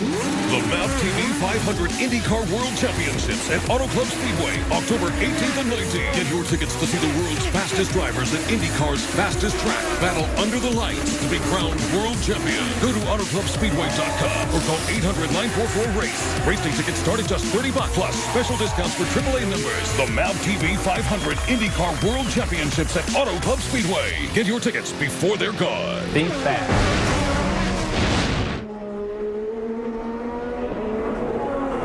Back on the streets of St. Petersburg, Florida, and that yellow DHL Andretti Autosport Chevrolet is Ryan Hunter-Reay. We're monitoring our champion. He's currently down in 13th place. He's got Takuma Sato right ahead and teammate EJ Viso right behind. What an off-season it was for him, not only competing in some other events, he had the most important thing of all. His first child was born, he and Becky. Good job, buddy. Ryan Hunter-Reay is the champion. 2012 was a very special one for so many reasons. It was the year of firsts for winning it first time at different tracks that I hadn't won our first championship. And then off the track, the birth of our baby boy. It'll be hard to match 2012, even with the more successful season. It was a lot of fun. And he's back home here in Florida. You know, the last time a driver used the #1 in the IndyCar Series, Scott Dixon, way back in 2004, and he said, if I've earned the #1, I'm gonna display the #1. Why not? He earned it. Here we go. Let's go racing at St. Petersburg. Oriol Servia is surrounded by the Penske boys. Hinchcliffe's in the middle of it as well. J.R. Hildebrand in the mix too. Hinchcliffe picks up a spot on Hildebrand. 2 spots, baby. Yep. Push through. Remember, Hildebrand is back down the order. They stretch their legs now. Oriol Servia in the Mecum Auctions car will just be loving seeing a clear track ahead. On the inside goes Willpower. Vautier's in the mix. Di Silvestro, Tony Kanaan, James Jakes. Wheel-to-wheel action here at St. Pete. This is great. Marco Andretti, I like the way that he has been running today. The blue and yellow machine, the RC car. It's an inspired drive. Perhaps that time spent in England with Rob Wilson, the driver coach, is paying off. Lee, this is such a tightrope walk for these guys. Saw a piece of bodywork flying out there. Making the decision. This is my only chance to really make passes, make positions here, but I gotta think championship. I gotta finish the race. Hardest part about this deal. First lap on a restart.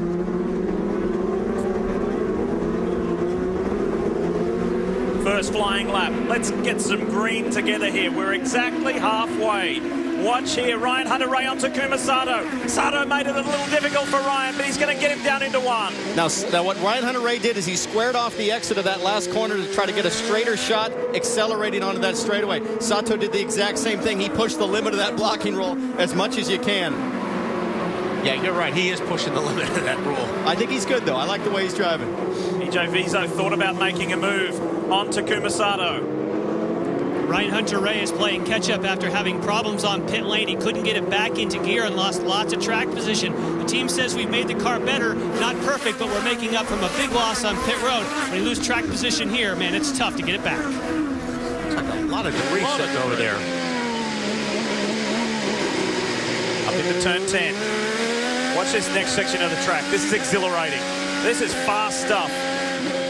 On a 1.8-mile track, they reach speeds of 165 miles an hour. Now watch Hunter-Reay, Lee. He's going to square off that exit. You see that late apex there. Not as good a run as he had on Sato. He's on push to pass. He only has 2 left. Justin Wilson up ahead. Watch this, watch this.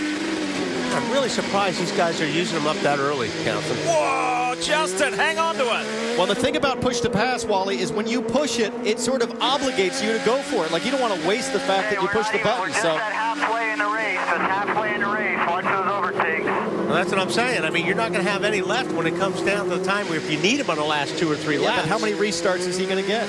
Yeah, but still, if you're running for position, if you're going for the lead, you don't have a push to pass if you're coming down for the checkered. To make positions, though, man, it is so hard once things get strung out to stay close in that last corner. He's being aggressive. Order is Servia, but he's out of that pit sequence, remember. Castro Neves, Hinchcliffe, Power. Vautier, the rookie, is in the top 5. This kid has been outstanding this weekend.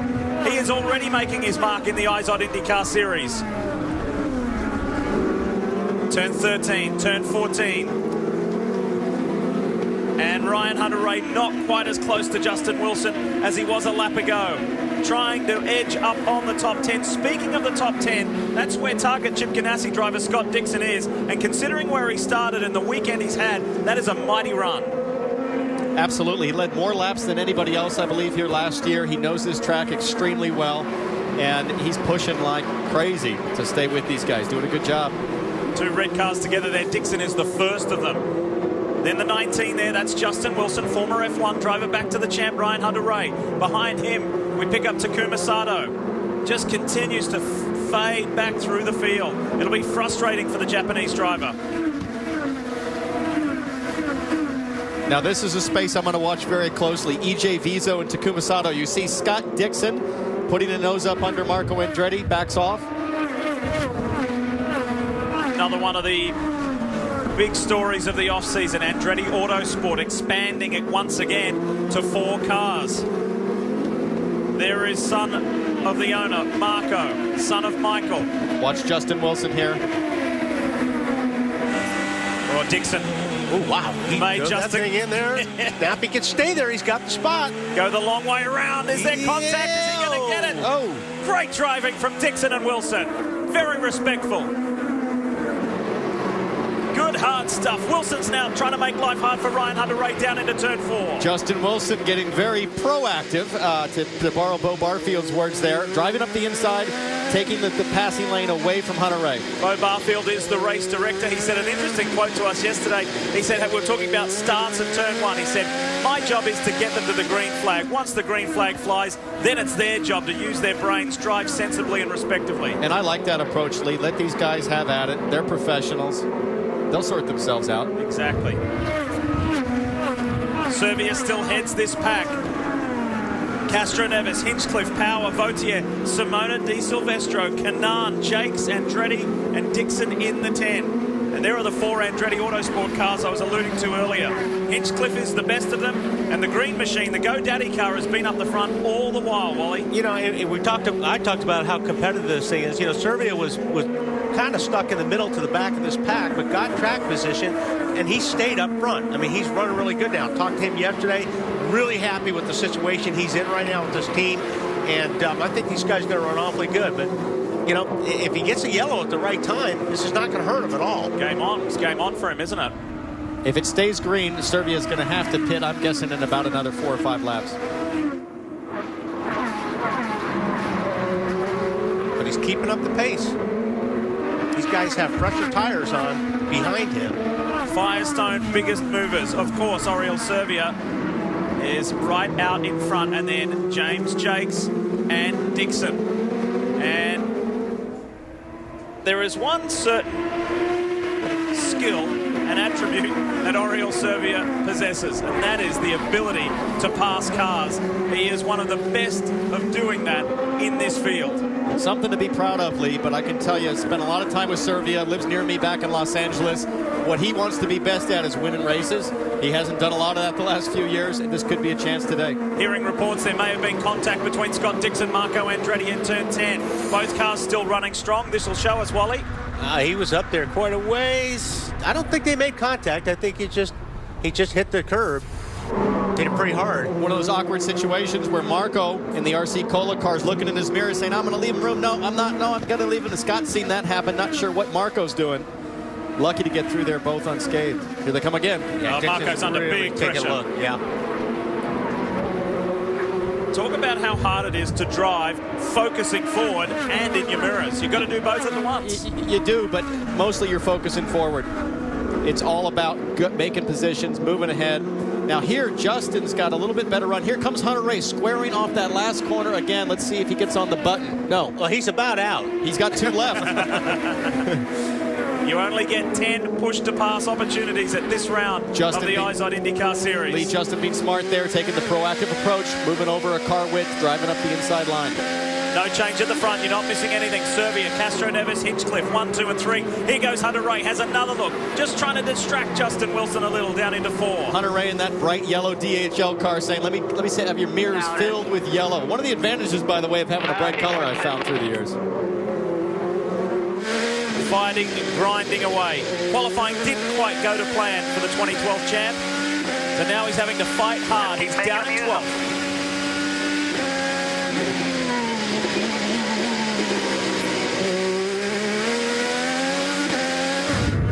Word around is that we're expecting Oriol Serbia in shortly.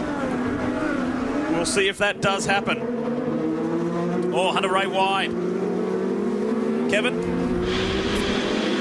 Serbia has got a set of sticker reds to go in this stint. He will come down at 50 miles an hour. This is not his last stop, though. He's going to have to do one more, and the rest of the field at one more, so he's still going to need some luck. He's going to need the yellow to fall his way. It's a pretty routine stop. A little slow getting away. It's almost stalled, still barely running. He can't get it in gear either. He's trying to grab it, and is it a gear issue? Might be a clutch deal like Newgarden. Well, don't forget, when the fueler pulls out, you can put the car in gear. The car will not go in gear based on a sensor at the fuel inlet, the Buckeye. Automatic emergency, nothing. So he could have jumped the gun there and gotten in the middle of that transition with some sort of gearbox issue. Terrible for Oriol. Heartbreak. It was an encouraging run. Although he was on different pit sequence, so you can see Joseph Newgarden in the background there. He's eventually made it back to pit lane. Here come the front runners.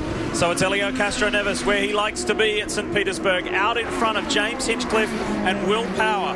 Power, who was the story all weekend with his brutal speed, is now taking a back seat to Hinchcliffe and to Castro Neves. Helio just seems to find another gear around this 1.8 mile track. He certainly does. He's having a great run. I think if I'm Will Power, if I'm Hinchcliffe, I'm saying, listen, I'm just going to conserve, try to save a little bit of fuel, see if I can stretch my window here, get him on the pit stop, get him on an outlap if it stays green.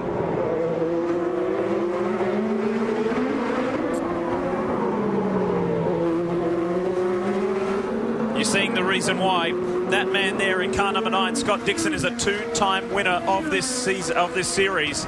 He is not giving up. The car was not compliant. It has been a miserable weekend, but yet he is in the top 10. He's in 9th at the moment. Points, that's what it's all about. There's another 18 races after this one. And Marco is certainly not making it easy for him. Now, looks like they might be putting a new steering wheel on Serbia's car. Hunter Ray. Champion. What has happened to Ryan Hunter Ray?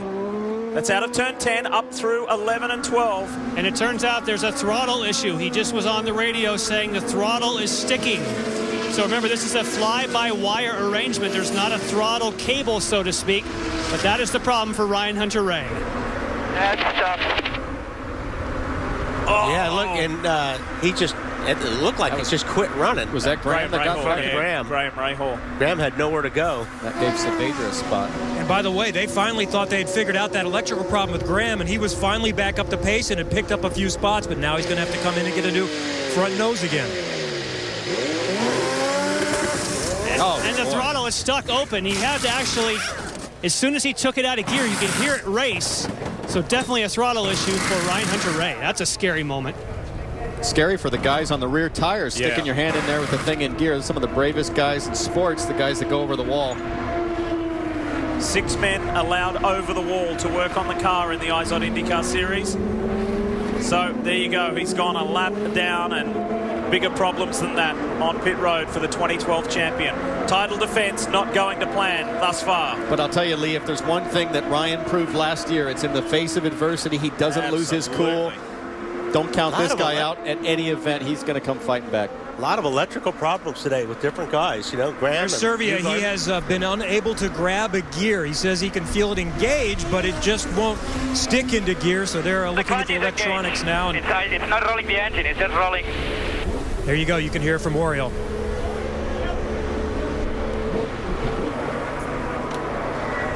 Serbia and Hunter Ray both sitting idle. Cars being serviced. Frustrating times for 2 extremely talented drivers. Meanwhile, Castro Neves is enjoying a 1.5 second lead out in front of James Hinchcliffe. for Andretti Autosport. The GoDaddy car running strong as it has been all day. Then Power. These three are off by themselves.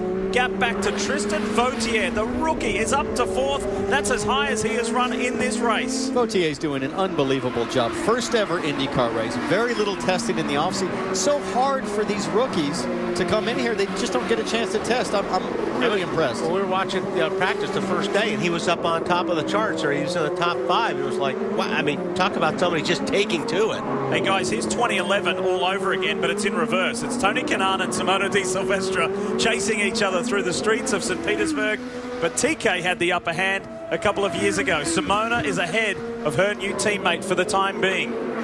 Jan?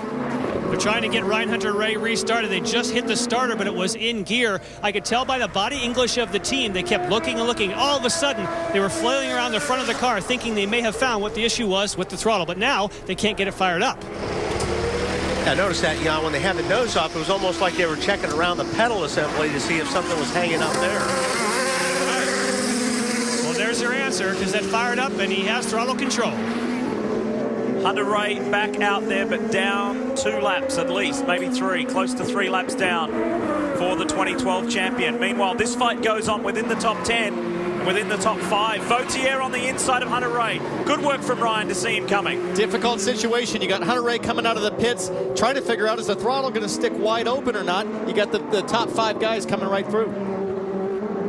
Good awareness. Very good awareness to see that. Boy, still seems like he's really babying that thing. Well, wouldn't Making you? I mean, sure, yeah. There's nothing scarier than a struck throttle or a brake failure or suspension failure, but stuck throttle, you know, on a street circuit. And it's concrete walls. On board with Simona Di Silvestro. Let's have a listen.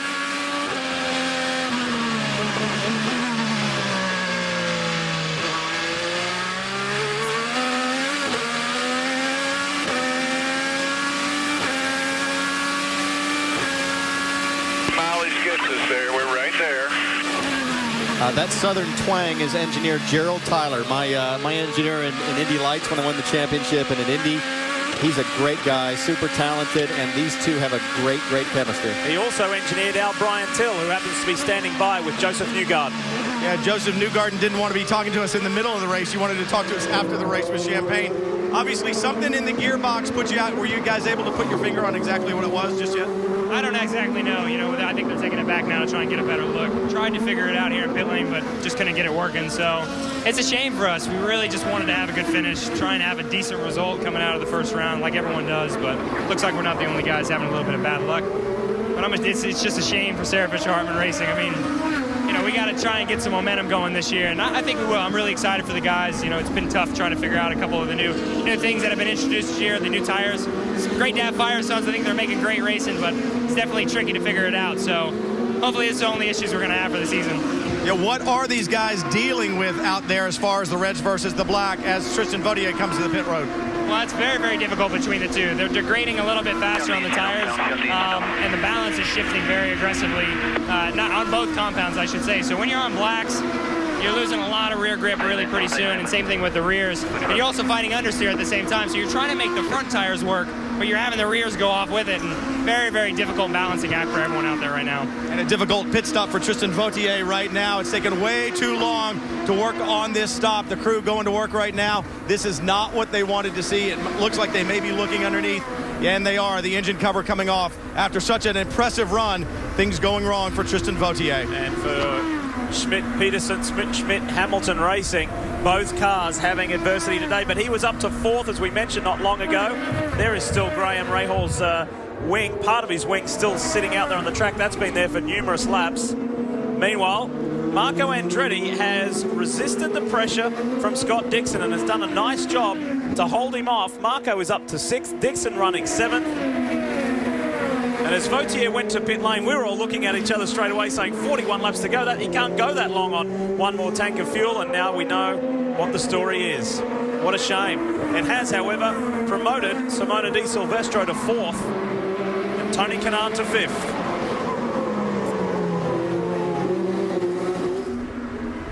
These guys need to stop one more time. Can anybody do anything about Helio Castroneves? He's already created history. He's the only multi-time winner here. Is the captain going to get another win?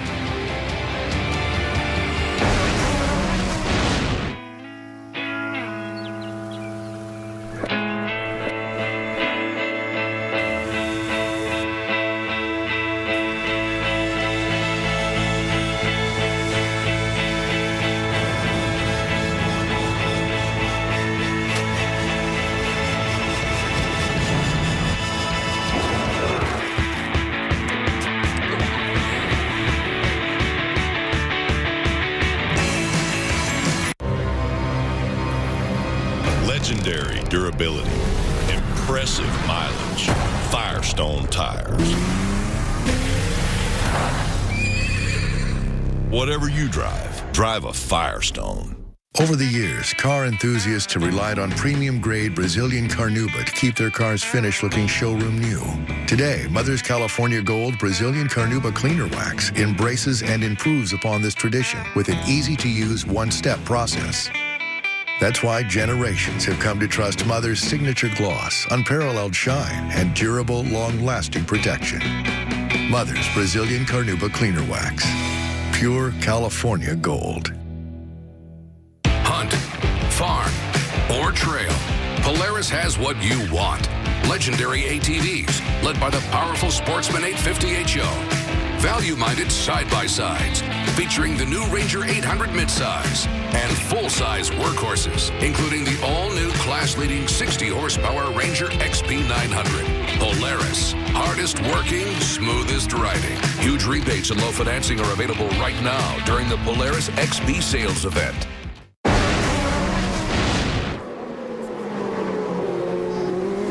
While Helio Castroneves leads, the day is over for Tristan Vautier as he has climbed out of his number 55. Checked with the team, it seems to be some type of a header issue.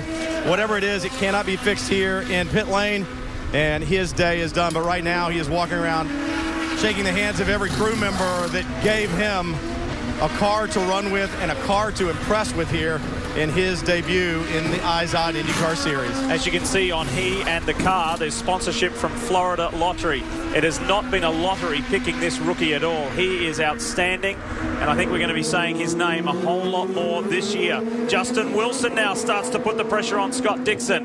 37 laps to go, another pit stop before we determine the winner of the opening round of the 2013 IZOD IndyCar Series, the Honda Grand Prix of St. Pete. We will see. It's got a very familiar feel to it. Penske's 1 and 3. Wally, a lot's been made in the offseason about Marco Andretti. Oh, we see a car in the fence. Saavedra. All right. We'll bring out the caution. Okay, now is that the caution that Oriol Servia was looking for? We mentioned that a little bit earlier. Well, it puts him back on sequence, but he's lost a lot of track position. He's back at 21st. We're still 38 laps, 37 laps from the finish. Here we go. Well, he's got damage on the wing already as he turns into turn 10. You know, that's a tough corner. You know, he's got damage, which means he's lacking front downforce, front grip on those tires. He's looking in his mirror at, was that Kimball coming up behind him, challenging him. Yeah. Locked the fronts up a bit. His apex speed was a little too high. It's a compounding problem, ends up in the wall. Jan. Leaders onto pit road, of course. The first will be Helio Castroneves. Coming to a stop behind him, it will be Hinchcliffe. And over across the front now will be Will Power. Watch me, watch me, watch me, watch me. Go, go! Okay, that's the call from Roger Penske when it comes to Castroneves. We wait for Power. And no, here comes Hinchcliffe. He's going to lose the spot. He loses the spot to Hinchcliffe. He couldn't get it in gear. And we see now Scott Dixon getting his service. Simona De Silvestro also making her way out. Go, go, go, go, go. And here comes both Marco, Justin Wilson. So no change of position there, but there's definitely a change of position in the top three. But Dixon did get in front of Andretti, didn't he, on that pit stop? He did. Now, Full course yellow. This is JR's second time passing under full course yellow this race. Now JR's in a hurry to get packed up here, but I'm sorry, that's not allowed. No She's passing. on the radio. She's on that button, I'll bet, right now, saying, hey, I just got passed under full course yellow. Yeah, pass him. No, we'll get the info. Just hang on, hang on. So there is the high-pitched voice of anxiety, enthusiasm, and the calm, cool, collected engineer saying, chill out. So they will pack up, we'll get the track cleaned up, and get ready to go racing. You get a feeling this one's going to be a thriller to the end.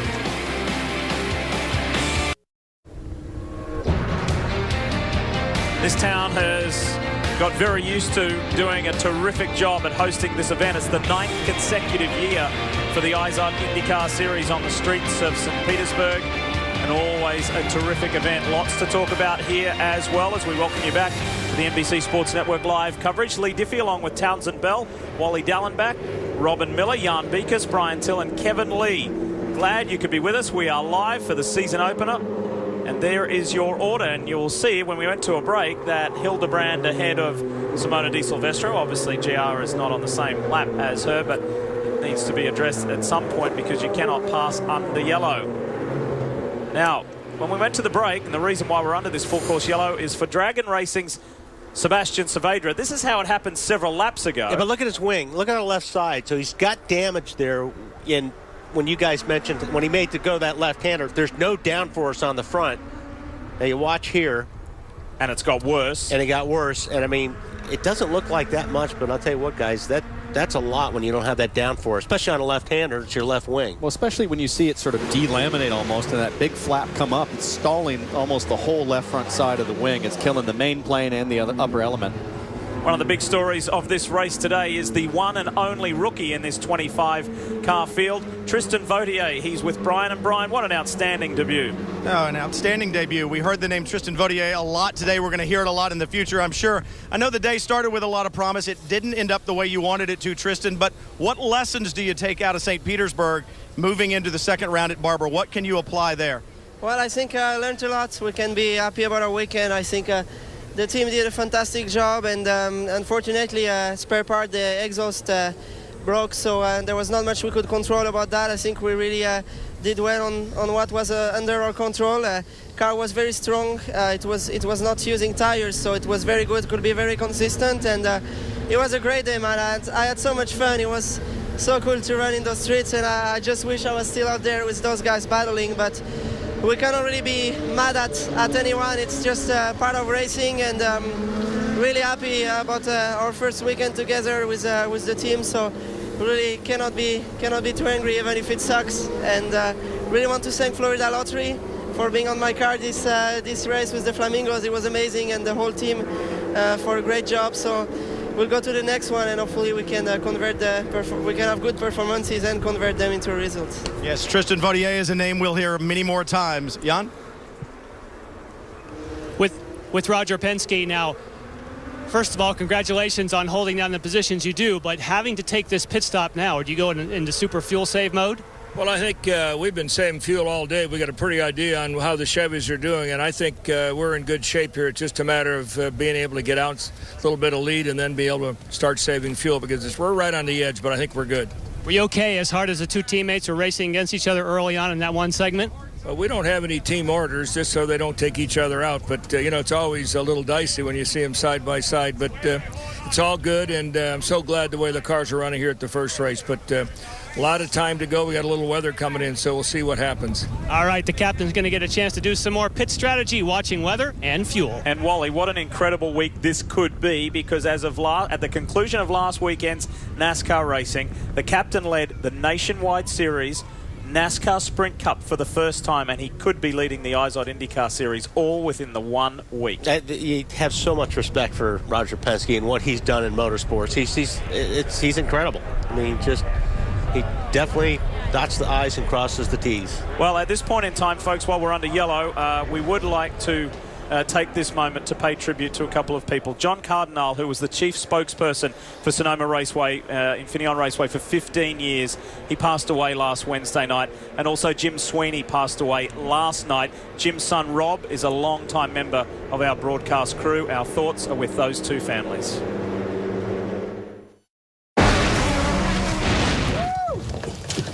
Sign a waiver? Waiver?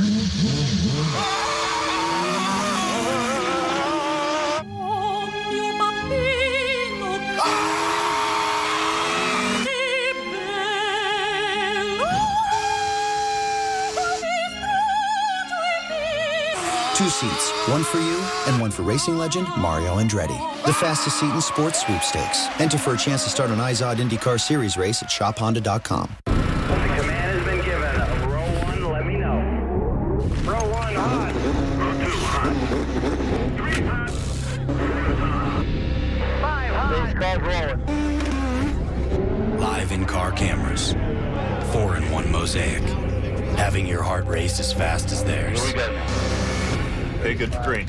That's powerful. Here comes the green flag.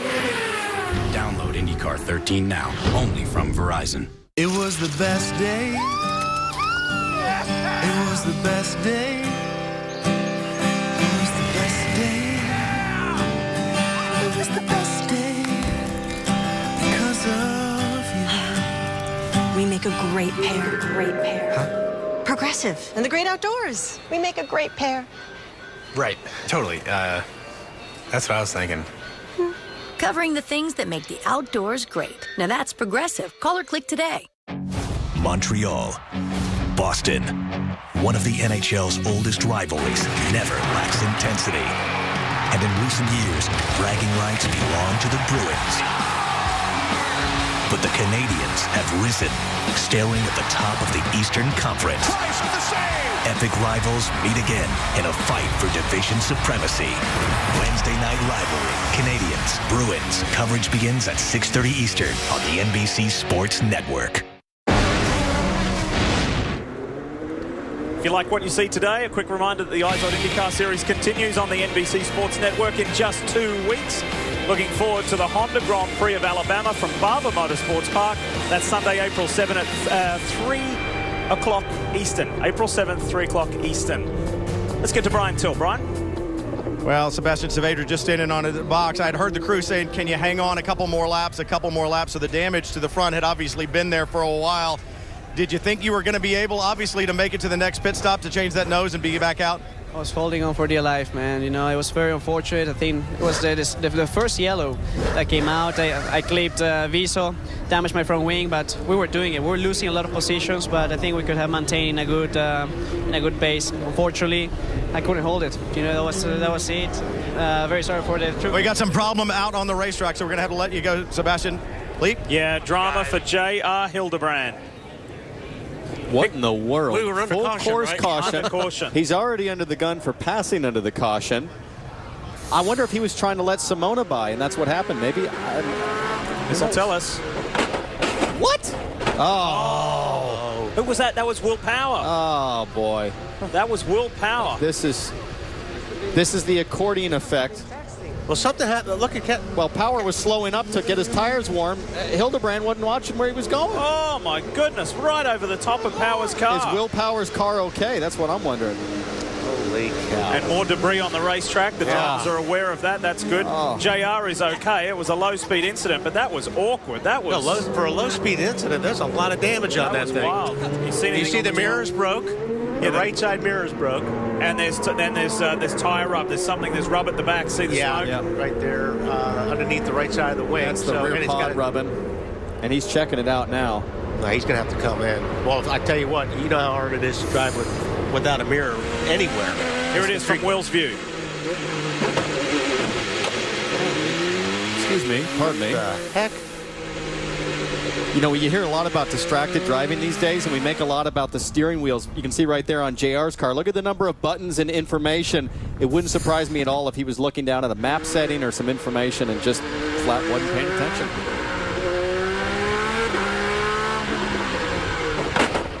So he pulled 2 gears. He'd gone up 2 gears. Yeah. Usually you're not pulling 2 gears when you're looking at your steering wheel. Listen, in fairness to JR, that's almost happened to me 40 times in my career. Yeah, well, we expect that, though.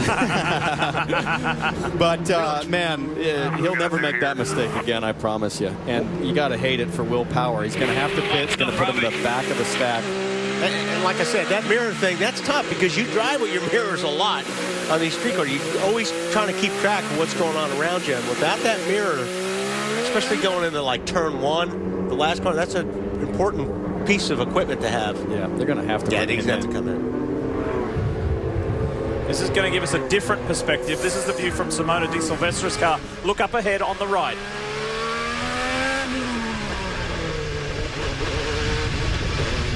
She's saying, if that number 12 is damaged, I'm moving into a top 3. That's the easiest 2 spots I'm going to pick up. It is. Look at the right rear. The right rear is all over the place. Yeah, it's off. Cut the tire. Our pole sitter.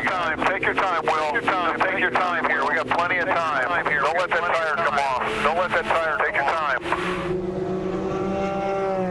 That's the voice of Tim Cindric, president of Penske Racing. Here he if comes. that tire comes off, it's going to take the wing with him.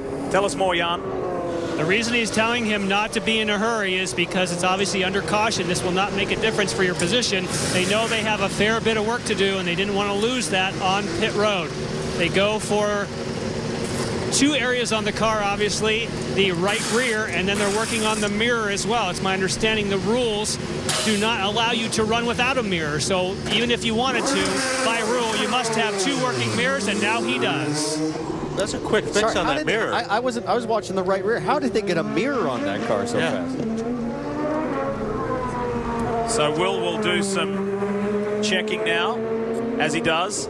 Just the slight weaving. Yeah, he's just making sure nothing's bent. There was the call. Does it feel all right? The suspension looked okay. Wouldn't it be cool if that right rear wheel pod wally was like 50 pounds of drag? And he picked. Let's take you back to that stop and show you how the guys at the front of the Penske number 12 worked on the mirror. Nobody's even touched it yet. They just kind of like pop it back in. Oh, they just it's turned swiveled. it. I see. They just turned it. Okay. I thought it was broke off. I was saying they could give any Formula One team a run for their money. Is that a new quick release mirror? Okay, so Will's back out there and Adam. Still under our fourth full course yellow today. Well, this should erase any fuel thing, which is great. I hated the fuel mileage stuff last year. So J.R. Hildebrand makes his way back to the National Guard Panther Racing pit box.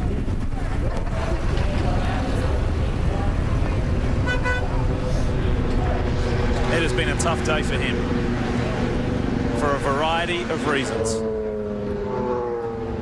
You can see him telling this is engineer David Cripps on the right. And he's saying, listen, I think he was saying, I'm on the radio. I was looking down at the dash real quick and just completely lost sight of what was going on. So we'll power back in.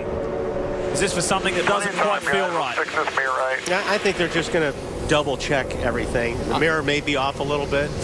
You heard Tim say we're just going to fix this mirror again because he's not going to lose track position. He's already running at the back. He needs a tape. They basically have enough time as a pace lap, just making sure everything, and now they have a really good chance to look over the rear and see if there is any additional damage, checking the rear wing, getting the thumbs up from the crew, and now adjusting the mirror so not only does he have one, but it actually is something he can see out of. Well, he's not worried about losing a position, but what he is worried about is if it goes green, he's not going to be right at the tail end of the pack. As Power exits, let's get to Hildebrand. Kevin? JR, what happened in the contact with Power? We were getting ready for the restart, and I was just dialing my knobs back and talking to the team about the start, and the guys all slowed up, and I just ran into the back of them. It was totally my fault, and because as soon as I hit him, I couldn't help from going anywhere, so it was just, it was totally my fault. And I'm really, I'm super sorry for Will. He's obviously having a good race. We were just trying to get back on the lead lap there. And, the guys gave me a good car. We had good pace. Was just doing too much all at once when the field slowed up there. A long day for J.R. Hildebrand. He had good pace, but too many things went poorly. Over to Jan. With Tim Cindric, and we just heard from J.R. Hildebrand saying it was totally his fault getting in the back of Will. Do you think you have the car fixed now to your liking? Yeah, I think it's okay. We're full of fuel, and some of these guys are going to save fuel, but he's got a long way to go here. We're unfortunate. Obviously, there's nothing we can do about it, but we'll see what happens here. Long way to go.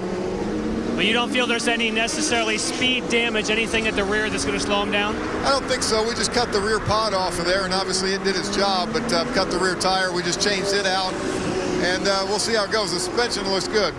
All right, you heard it. He has fuel, some other people don't. Boy, Will Power with fuel in a hurry, that should be good. 27 laps to go. It will be good, Jan. Watch him work his way through the field. So, the order as we stand at the moment, Castro Neves, Hinchcliffe, they have been at the top for so long. Di Silvestro is third. Scott Dixon has worked his way all the way up to fourth. That is incredible considering he started the day in 20th. There he is, right there. The Iceman not giving up. Marco Andretti 5th, Justin Wilson 6th, another good effort. Kanan 7th, EJ Viso hanging in there in his first ride in the Andretti Autosport machine. Then Tagliani and Bourdais, who was also hung tough today to be in the top 10. Still so many stories to unfold. I just want to call out to Viso because right before that first caution, Viso was about to get lapped by Will Power.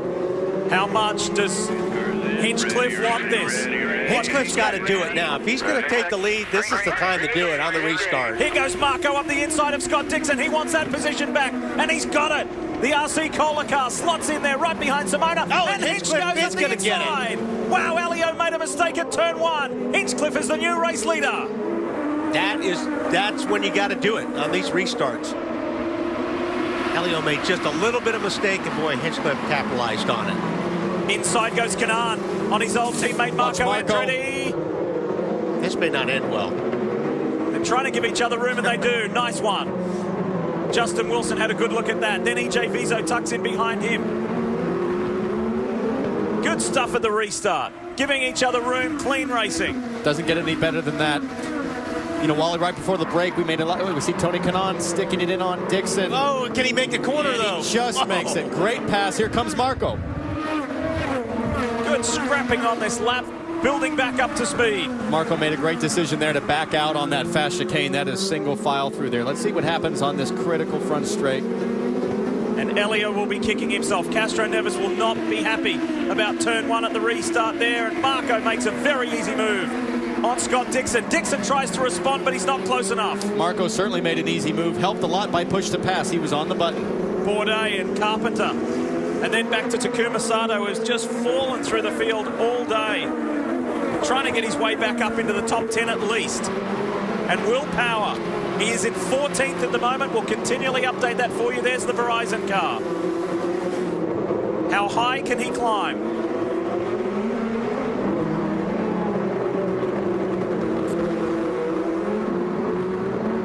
Let's show you the restart. This will tell us more about what Elio Castro Neves did. Keep your eye on the green GoDaddy car as well.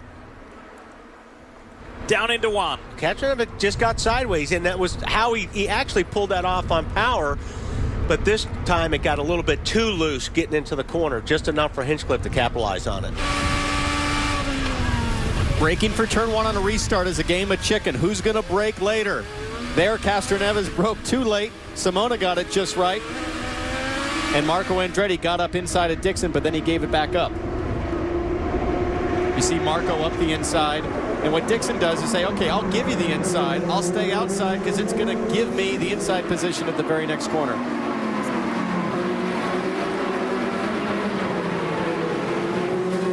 KV Racing. You know, Wally, just before Hildebrand had that incident, I was going to say a lot's been made of Marco's off-season efforts to improve his craft, driver coaching, all of this.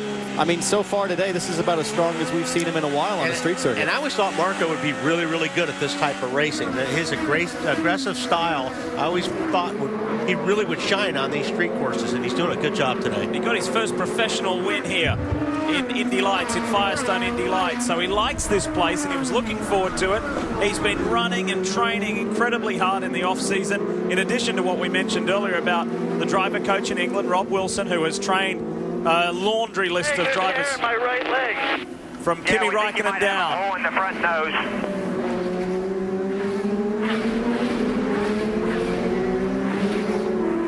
One, two, James Hinchcliffe, Elio Castro Neves, and Simona Di Silvestro. Would you have picked the top 3 to be that? I'm pretty close. We knew Simona was going to run good here. I mean, this is a very good track for her. So I think everybody expected for her to be on the podium. You know, watching with Simona on board, it seems like all day she's kind of given up any challenging situations in terms of not pushing it. She's been conservative on the start. She hasn't pushed the restarts too much. This is the last stint. It is time to go, and I think she's ready. One thing that these IndyCar drivers like to do in the off-season is drive different cars. James Hinchcliffe went down to the streets of Service Paradise last year and raced a V8 supercar for the first time. He's raced sports cars for a couple of years and did the Rolex 24 at Daytona this year. Unfortunately, that didn't pan out too well with a failure on the car. However, he is open to driving different cars and improving himself. That's Gerald Tyler, Simona's race engineer, asking her to save a little bit of fuel now. What she would have done is turned up the mixture, gone to full rich on the restart, see if she could make a move on anyone or also help her defend against a challenge. Now that things have slotted in, she's going to try to save a little bit of gas, make sure she can make it to the end. Elio all over Hildebrand. Back in the pack, Power gained another position, 14th to 13th. We'll keep you updated on that. Meanwhile, this is the fight for the win, and Castro Neves wants to get back-to-back wins again like he did last time. back in 06-07. He won last year. He wants to make 3 wins 4.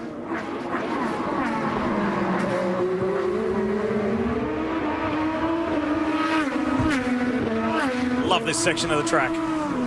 Fantastic at St. Pete. Up into 13 and 14. Can Hinch sustain this pressure from Helio Castroneves with the time left? You know, another 2 guys, Wally, that have come out of nowhere, struggled all weekend. Justin Wilson and Alex Tagliani running 7th and 9th right now. What up with that? Yeah. I don't know. What up with that? Tagliani was talking to us this morning about he had a big issue with front tires. There we see Craig Hampson, former Newman Haas racing engineer. Many, many wins and championships from that organization. Back with Hinchcliffe. You know, it's going to come down to how many of these guys are going to have to get in that fuel mode. You know, if Castroneves doesn't and Hinchcliffe does, there could be a difference there. I mean, I don't know what there are in their fuel situation, but obviously Simona's had to dial it back a little bit to save some fuel, and you can tell already the gap between 2nd place and 3rd place. There's a lot on the line here for 2 people in the top 3. James Hinchcliffe in the GoDaddy car has never won an IZOD IndyCar Series race. He's been on the podium twice, once at Long Beach, once at Milwaukee, but a win would be special. He wants to get the first Indy win for GoDaddy. You remember when Danica won? It was in Japan. That was when she was in the Motorola car. Danica never won in the GoDaddy car. Hinch wants to do that. And he's getting a lot of help, of course, from Craig Hampson. And the choice they made, you'll notice that he is on the black. He's on the primary tires. And Craig Hampson decided that if they were going to have a long run, he thinks they may not be as fast at the beginning, but he thinks he wants to finish the race on the more durable blacks. So what they're trying to do is run as hard as they can, because he knows all the people who are chasing him behind are on the alternate reds. He's hoping they'll go off and they'll stay strong. That's a great point. Great point. Yeah. Absolutely. 20 laps left to play. It's a long time for a green flag run on reds. Gap opening up between 2nd and 3rd from Castroneves to Simona Di Silvestro. Spoke about that fuel conservation that she's having to employ. Kanaan is 4th, just drifting back a little further. Andretti is in the top 5. Dixon 6th, Wilson 7th. EJ Viso is 8th, Tagliani 9th, and Takuma Sato has worked his way back up into the top 10. Marco has caught TK now. His pace looks really good. He started to gap it on Dixon. Remember, Dixon was all over him earlier. He started to settle in, build his pace. And in a few laps here with Kanaan and Andretti on reds, it'll be interesting to see whose car handles better as the tires wear off. 2 guys who know each other well from the Andretti Autosport days. There's 1, there's 2, there's 3. Here's 4 and 5. Big off-season, important off-season for Tony as well. He recently got married. I love this because you're talking about a 15-year veteran in Tony Kanaan, Marco Andretti, the student for many years to the veteran Tony Kanaan, teacher teaching the student a bit here, teacher leading the student. This has been a good recovery from Tony Kanaan. That last pit stop, they had some trouble getting it into neutral, so they stalled the car coming out. He went from 5th to 8th, picked up the spot when Power was dealing with his issue, and he's worked his way now back up into the 5th position. But they've been concerned about tire wear. This is a used set of reds on this last stint. Had they not had the issue with Hildebrand, they were thinking about running really hard and coming in halfway in this final stint, taking 1 extra stop. So they're going to be hanging on these last few laps most likely. EJ Viso in the Sitco car for Andretti Autosport. EJ runs in 8th place, and if you had seen this car yesterday, folks, in qualifying, in final practice, I should say, it was not looking good. For this man, if he can yield a top 10, Brian, that'll be a miraculous turnaround. Well, Lee, I checked with Ziggy Harkis, who calls the strategy for Viso. He said, we're a little light on fuel, so we're going to have to save a little bit, but the balance of the car is very good. We arrived with a pretty good setup. We got set back with the accident, but we've got a good car. We just have to conserve fuel to the end. 18 laps left here on the streets of St. Petersburg, Florida. Justin Wilson still shadowing Scott Dixon. Viso has a good look at that. And no immediate threat from Takuma Sato or Alex Tagliani. The blight blue car you see right there. There's Tag in the Barracuda machine. Did a tough through practice and qualifying, but has raced really well. Yeah, Lee, Tagliani had told Wally and myself this morning after morning warm-up, he couldn't do 3 laps hard with the front tires, that they were going to have to make massive changes for the race. I got to say, he's hanging tough right now. I think they sorted a lot of that out. Yeah, he was very frustrated. They said they 2 or 3 different setups on the car. Nothing worked. You know, looking back to 11th place, Ed Carpenter, I mean, talk about a guy who's made really a tremendous improvement. A lot of hard work in the offseason to improve his form. Don't forget, he won the last race of the season, but that was on a 2-mile oval in California. Top 11, you know, street circuit run for Ed Carpenter is fantastic. Well, he's holding off the likes of a 4-time, open wheel champ like Sebastian Bourdais. That tells you a lot. And he worked hard in the offseason, like you said, Townsend, where Ryan Hunter-Ray actually went out to Sonoma and drove his car just to say, look, this is what a car should feel like when you're on a road course. Give him a few pointers if he could. And those guys really would like to have a second car in their stable. It's a one-car team, and, you know, talking to Derek Walker earlier this weekend, you know, he really felt that they could gain a whole lot if they had another car in that stable. Not only would help Ed, but, you know, Ed is so strong on the ovals. I mean, he's one of the best out there. Here comes Bourdais. And here comes Power in the background. The Verizon car is looming. Bourdais on the inside of Carpenter. Bourdais did use push to pass. According to our information, he's got 4 left. 10 total you get, 10 push-to-pass opportunities. The orange and blue car, that's Charlie Kimball. He's been fighting and digging hard all day. The Rolex 24 at Daytona winner overall this year. He's shadowing Will Power, trying to get by. If you've just joined us and you're wondering why Will Power is buried back in the pack, this very awkward incident that J.R. Hildebrand just told us was all his own fault. Look to the right. Watch this. Under yellow. Oof. And he just got caught out. J.R. Hildebrand told us that he was not paying attention. He was playing with some switches. He thought they were going to stay at the regular speed, and they'd slowed, and he just climbed all over Power. Yeah, now, Ed has made a lot of improvement in the offseason, no doubt, but his last time, 104.1. Quick time right now is going to be a 103.1. I'm pretty confident Will Power could do that lap time, but he's getting stacked up by Ed. He's got to be careful. He needs to get by. He's got to get up into that front pack to have a chance at this thing, but he can't make a mistake. At the moment, Power is some 12 seconds away from getting on the podium. That's how much he has to make up. At least a second a lap with 15 to go. If he can do it, it's going to be hard work. At the moment, James Hinchcliffe leads by less than a second over Helio Castroneves. And then Simona Di Silvestro is poised for her best ever IndyCar result. She's in the background. It is far from over for the win of this race. Hinchcliffe versus Castroneves. Andretti Autosport versus Penske Racing. 2 of the super teams going at it at the front.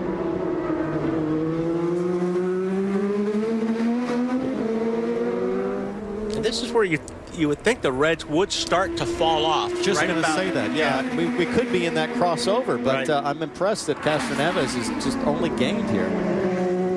14 to go. 2 years ago, James Hinchcliffe didn't even get to drive here because his Newman Haas seat was not yet finalized. Wally, that last shot, you can really see the marbles building up offline. And they have been sweeping the track. Every yellow flag they're sweeping. This is the longest green flag run I think we've had, and the marbles are really building up. Through turn 8. Fast turn 9 right here. This is where EJ Viso crashed. Hard hit into that wall on the right-hand side. And then through turn 10, the tricky turn 10 that claimed Saavedra and others, as it always does every year. Through 11, 12, and the final 2 turns, 13 and 14. Amazingly, Craig Hampson, his engineer for James Hinchcliffe, just came to me off the stand and said, do you have any idea how many overtakes Castroneves has? Because our monitor says 0. Yeah, that's what ours says too. Yeah, so they don't know. He says, we need to know. We need to know because they're planning their strategy. 4 for Hinchcliffe, 3 for you. Interesting. Like was that Roger Penske just gave us the answer? Sounded like the captain. Our monitor says 0, but Mr. P is saying 3. So now, if Andretti Autosport is scanning either our broadcast or if they're scanning Roger Penske's team, they now got the data that they did not have before, because a new regulation this year, well, always last year you could not ever scramble the radios, but now it's the entire race weekend, never allowed to scramble radios, so we can listen in. Kimball on Carpenter gets through, and you can see that Power has got by as well. We'll show you that. There's Will, there's Charlie, there's Carpenter. James Jakes tucked in. Here's the replay. On board with Will Power. Down to turn 1, Wally.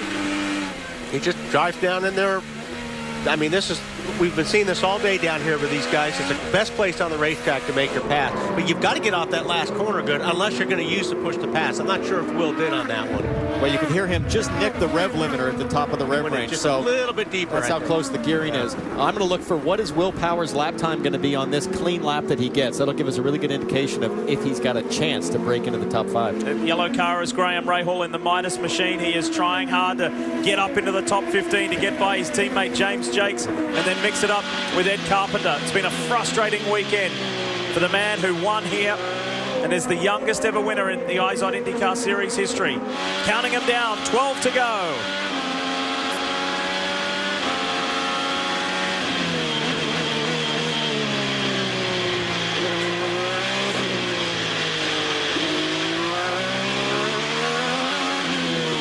Firestone telemetry giving you some important figures on the right.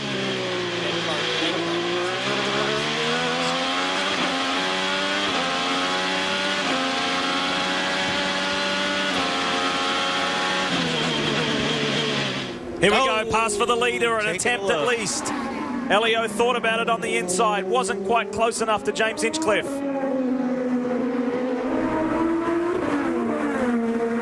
I mean, and you're using almost this whole racetrack to get yourself to that last corner close enough to the guy so you can try to make that move down in 1. But in order to do that, you use up those front tires. Yeah. You know, you lose a little bit of downforce on the front. It's a little extra scrub, a little extra friction on the front tires, and he's on reds already.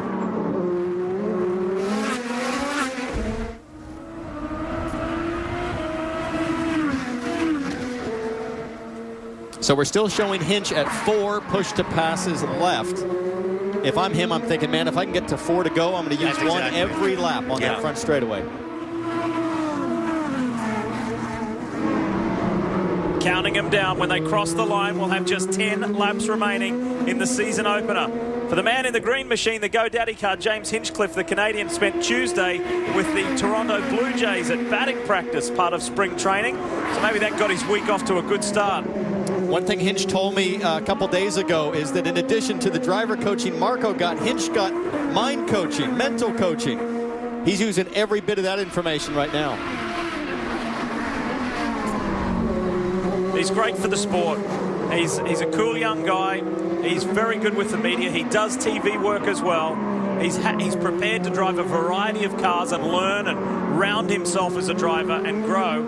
And you just see James Hinchcliffe being the kind of character and driver in the IZOD IndyCar Series who's going to be around for a long time. You know, Lee, that's just it. The difference I find between a James Hinchcliffe and somebody like Marco Andretti. Marco, 6 or 7 years into the series, now doing an off-season adjustment with driver coaching and these sorts of things. A guy like Hinchcliffe, a guy like Will Power, they're making adjustments every session to what they're doing, how they're doing it. I think that's the mark of a champion. That's what it takes to win races in this series.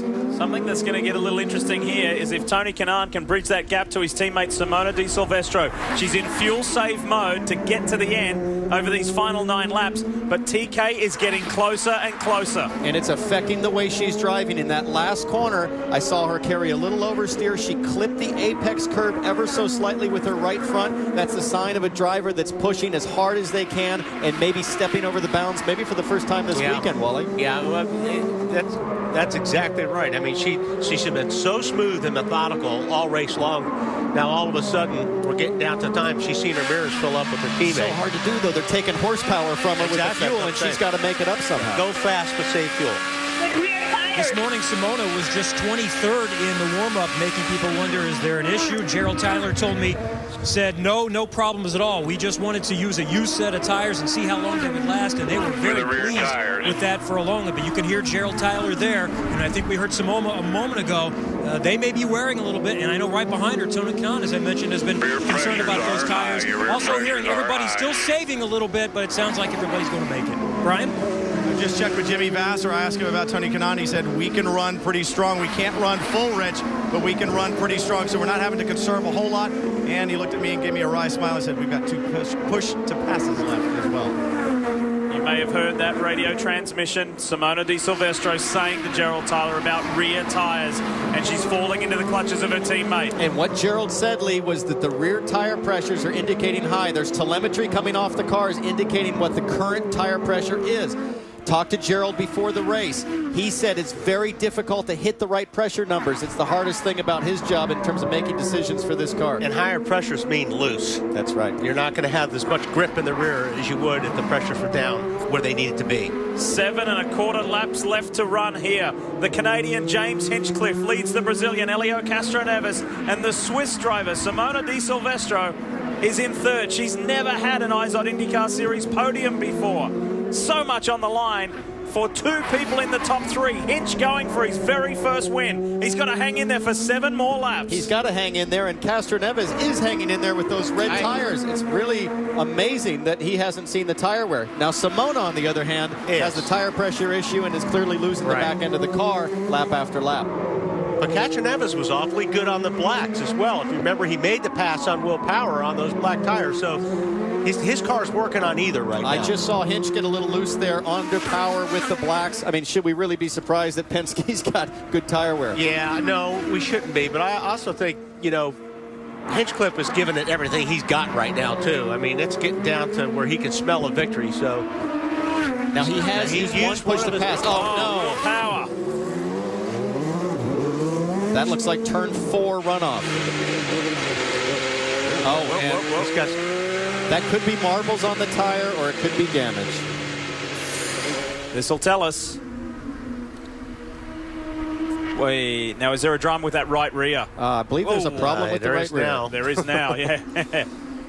Remember, the right rear was the one that was damaged in the Hildebrand incident. In rally driving, this is called the Scandinavian flick. The left rear goes out, then he releases the brake, the right rear goes out. He got into the tires, but clearly a wounded race car at this point. Now he's got to wait because he's got the whole field coming through. And he has dropped. He was verging on the top 10. He's dropped to 16th place now, Will Power, after leading the race early, getting passed by his teammate Helio Castroneves on a restart, sitting most of the race in third. And then we saw that replay earlier in the last caution where J.R. Hildebrand climbed all over him. 5.5 laps to go here in Florida. I think if Hinchcliffe can just keep doing what he's doing for the next 3 laps, I think he's in good shape because he's got 3 more push to passes. He's building a little bit of a gap while boy, they're both starting to slide around. I just saw the first indication of Castroneves getting a little loose. Yep. These guys going at it at the front. Hinchcliffe on his push to pass. He's got 2 left, 5 laps to go. Surprised to use it there. You're right. He had a gap coming into that last corner. Yeah. Guys, the award today as Marco Andretti gets on the inside of Tony Kanaan. Great move from Marco. The 26 slots on the inside, the 25, I should say. Freudian slip there because he used to be 26. The 25 goes up the inside of Tony Kanaan, and now he's after a podium here at the streets of St. Pete. Marco Andretti has been learning how to race from Tony Kanaan, learning about women, learning about how to buy fancy cars since he was 14 years old. He just showed the master how it's done. So here we go. Now, there's going to be no love here because there's no teammates here. Marco wants a podium. Before we forget, we have to say that Simona Di Silvestro, who we ride with, gets the Firestone extra mile. And she's going to have to go the extra mile to hold Andretti off. Marco is all over her. She has 3 push-to-passes left. There will be 4 to go at the line. Wally, I'd be tempted here. I was just thinking, I think I'd rather run out of fuel trying than have to let these guys go because I'm on fuel conserve. She is on the button now. Did he just say conserve? I don't care what he said. I wouldn't be listening to what he says right now. Inside move. Andretti thinks about it. Thinks again. Does he run it in there? No. Stays behind Simona Di Silvestro in the last 3 3/4 laps. Engineer saving fuel, and she says, I got 3 push to pass. Yeah, left. that's where I'm going, baby. 3 more laps, 4 more laps. I mean, because look, she can lose a bunch of spots right here. You got to go for it. Now, Marco does this a lot, I've found through the years. Even though he's not close, even though he's not going to make a pass, you'll find him almost every corner. He's going to duck out and show you that red nose in the mirror. You're just worrying somebody. You're just trying let them know. Just trying to create some anxiety. This is the Marco Andretti Autosport fans have been waiting for some time. Fighting to the end, vying for podiums, in the mix. I tell you, Marco is getting into the corner a lot better than Simona is. Mass radio transmission going on. Boy, he is awfully close at the best part of the track to be close. She hasn't pushed it yet, Wally. Up there it goes. She's on the button. Trying to defend for these final 3 laps. So far, so good. That lap was look tough. at Viso. Viso on the inside of Justin Wilson and tags him. That was a rub. That was a rub, not a tag. Back at it. Dixon's in the mix. He's got Viso after him now. Takuma Sato's on the back of that train. What a finish to this race. Oh, boy. Here it comes. Sato on the inside. Oh! Pulled it off. Went over the curb. Just touches the side of Justin Wilson. No harm done. 2 years ago, that would have never happened between those two. That would have been a yellow. Takuma's known for his late race dives. He's late. It's Simona. So get your exits, get your exits. So what she's saying is, I am all tired. I think she's saying all tired out or something with the tires. And Gerald, our engineer, is saying, just focus on the exit. Yeah. We show no push to passes left from Marco. That's obviously what. Oh, he just got into the back of her, I think. She's loose. She's loose off turn 14. Now he gets into the back of her. Andretti's growing impatient. And she's on her last push to pass. Yep. 2 laps to go. And Marco's going to have to go around the outside if he wants to get her here. This is precious stuff for Simona Di Silvestro. Those tires are smoked on the back. They're shot. She has got a loose race car on her hands right now. Now she should drive right up the inside here. Up. Nothing's changed up front. Viso looking.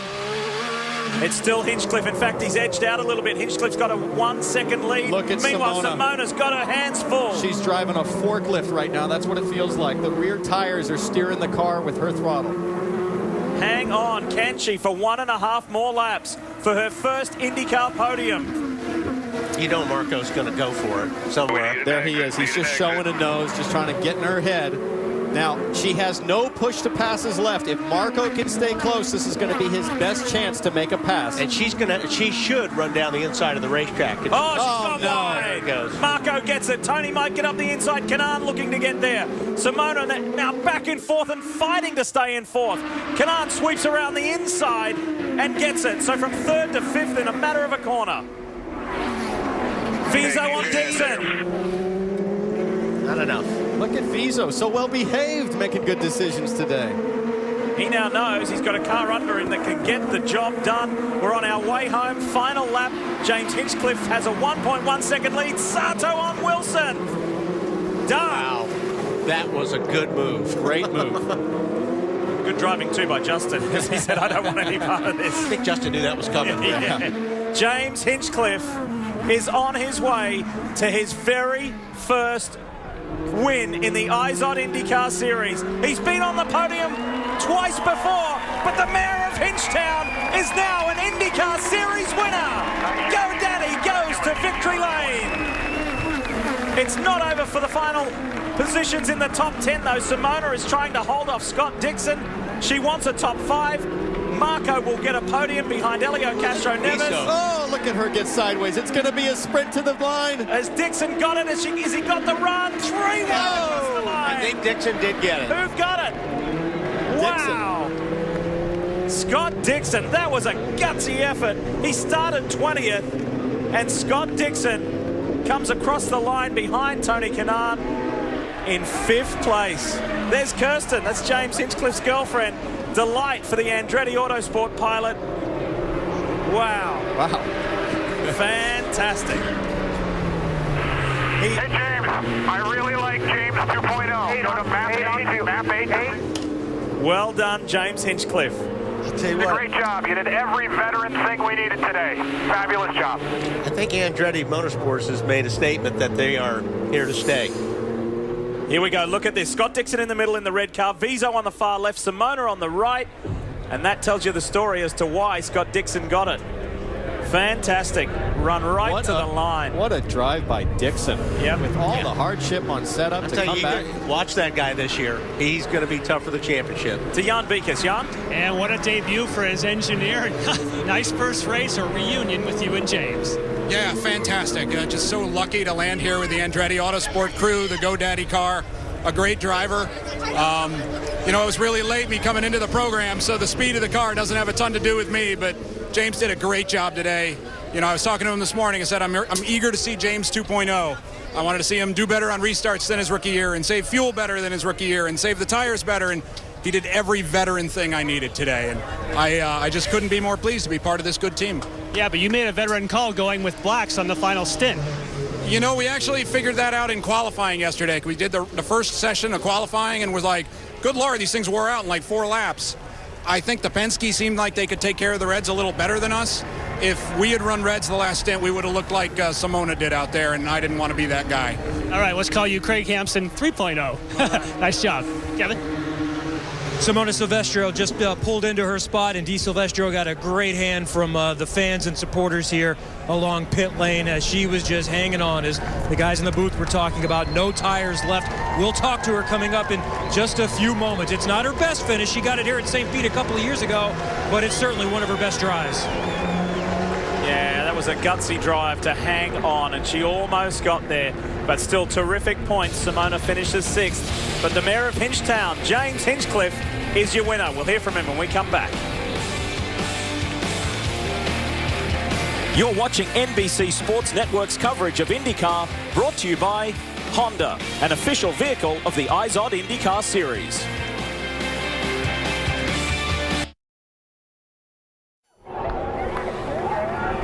The 26-year-old Canadian, James Hinchcliffe, who wears the red racing gloves as a tribute to his Canadian hero, the late Greg Moore, gets his first IndyCar win. Look at that crowd, and he is a very, very popular driver in the IZOD IndyCar Series. It is time for him to celebrate for the very first time in Victory Lane. The winner of the season opener of the IZOD IndyCar Series, the Honda Grand Prix of St. Pete, goes to the man in the GoDaddy machine. Congratulations from his girlfriend, Kirsten. And Hinch always has something interesting to say. This will be special.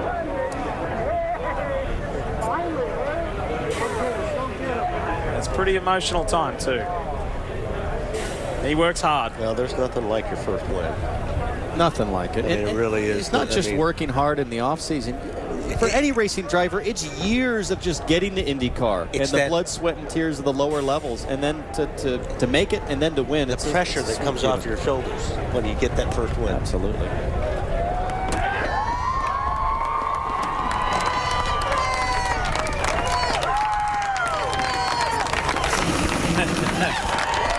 Do you think he's a proud Canadian? Fantastic drive from the Andretti Autosport man. What a fantastic drive, and we just heard from your congratulations. We just heard from Craig Hampson. He called you James Hinchcliffe 2.0. He says you're remade, and it was a perfect race. You know, we talked before the race, and he's like, I'm really excited for this race, and I'm excited to see James Hinchcliffe 2.0. And I said, well, what does 2.0 need to be do? I want to do better than 2.1. He said, better restarts, more aggressive passes on track, and save fuel when you need to. And man, we put it to the test today. GoDaddy and Victory Lane and IndyCar is so awesome. I got to thank Bob Parsons and Chevrolet, all the work they've done over the offseason to grab the first one here in St. Pete. You know, this one I'm throwing out to Dan. This is his hometown. This is his car. And knowing that my face is going to be in that memorial, that's really special. I can just feel the emotion in the first segment when you had that big vibration. Did you think you had any shot of standing here? Well, we knew that was it for us on Reds. You know, we knew that was our sticker set. We knew it was going to be tough to put the old ones back on. And after that last restart, everybody else was on Reds. We knew it was going to be tough. And everyone was asking me, you know, what was it going to take to finally become a winner? And I just said minimizing mistakes. No mistakes in the pits, no mistakes on the track. And we capitalized from Elio making some mistakes and just put our heads down and did it. Man, it feels so good. I can't thank Andretti Autosport and GoDaddy and everybody, my family, my girlfriend, everybody's here. And man, this is awesome. How'd my brother in England? He's not here right now. That's the only guy missing. Well, the rest of the family is standing by here. Congratulations to James Hinchcliffe, his first career IndyCar. Kevin? And somebody else that's been getting a lot of hugs is Simona Di Silvestro. Kevin Kalkoven, one of the bosses, was just over, and Mario Andretti, over to congratulate you. What was your day like? It was awesome. You know, we were running up front the whole day, and it was really cool to be keeping up with them. At the end, it kind of fell a little bit apart. You know, we had the used set of Reds on that last stint, and at the end, it was really a struggle to try to keep people behind us, and kind of lost a few positions. But the nuclear clean energy car was pretty good the whole day, so it was a good day for us. Let's look here on the replay of the last corner, and you ended up 3 wide there at the finish for this. Yeah, I had like no power. You know, it was just going down, and I think I had too much Chevy power for the tire to handle it right now. So I think that's what happened. But, you know, it was a great day for us, and, you know, I think we can really learn from this and try to be better next weekend when we're in Barber. All right, you knew you were quick coming into this race, but what did this result do for your confidence moving forward? Well, it's awesome. You know, I think we all know we can be fast and qualify up front and run up front. So I think now we just have to minimize those little mistakes so we can try to win some races. Great job. Thank you. 6 for Simona Di Silvestro. Brian? Marco Andretti sitting on the wall taking a well-deserved break. Those last 5 laps were absolutely spectacular, and I know Twitter was lighting up and they said this is the Marco Andretti we've been waiting to see since Indianapolis of last year. Yeah, I mean, it's I've been working so hard in the off season. I mean, not just physically, but just really just working on where I've been lacking, and these places were a real weak point for me. So it feels good to reap some of the benefit. But congratulations to James. The whole Andretti Autosport team is gelling so well. We got to keep this momentum going. Also, credit to Simona. I mean, she drove a hell of a race. Well, you put a lot of pressure on Simona there in the final going. Were you aware of how many push-to-passes that she had left and that you were going to be able to motor by? I just knew that her tires were going off. I mean, I felt for her. As I said, she drove great. I had to muscle her a little bit. It's a selfish sport, man. I need a podium. He needed a podium, and he got one. Marco Andretti. And think about Andretti Autosport. They finished the 2012 season with the championship. They begin the 2013 season first and third, 2 spots on the podium. They have not slowed down from the end of last year at all. Really, really impressed with Hinchcliffe, Simona, obviously, and also Marco. I mean, across the board, we've really seen kind of a bit of a reshuffling today, Wally. When you think about Ganassi's struggles, Penske looks strong, had some bad luck with Will Power, but looks to be a great season ahead. I think we're going to see a lot of this year. We've seen a lot of different faces up front, and that's just the way IndyCar is right now. It's very competitive, and one guy makes a mistake, and it's going to take you out of it. One thing that Marco Andretti said was, congratulations to all of Andretti Autosport. We've got to keep this momentum going, and look at that. That's team spirit right there. The reigning champion, Ryan Hunter-Reay, congratulates his teammate, James Hinchcliffe. We've got a new IndyCar star. His name is The Hinch.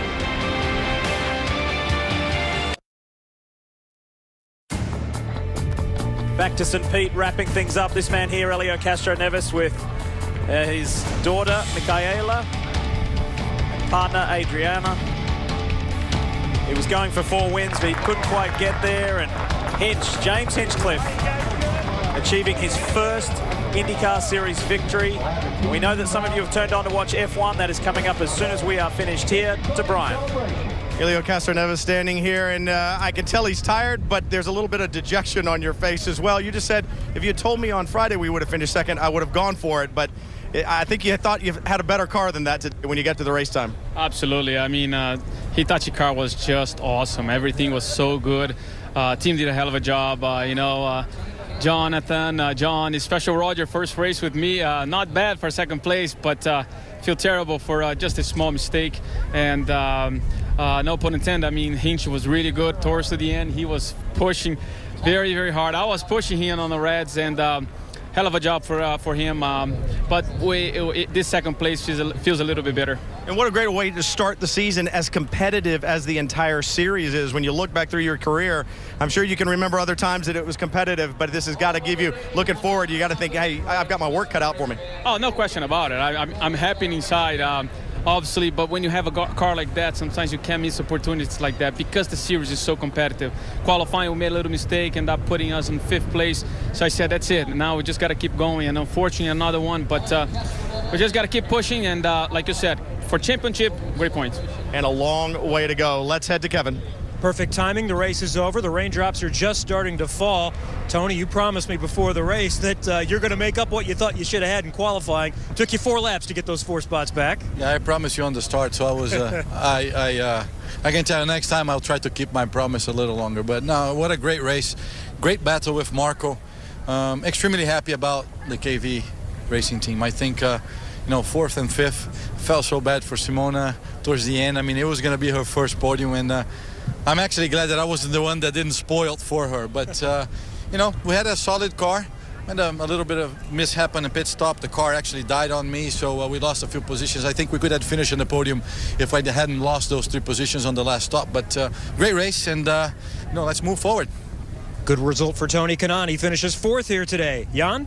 With a very frustrated willpower, you've got to be thinking, man, what do I got to do to catch a break? Let's, I guess, go chronologically. It was going great until a restart with Elio. What happened there?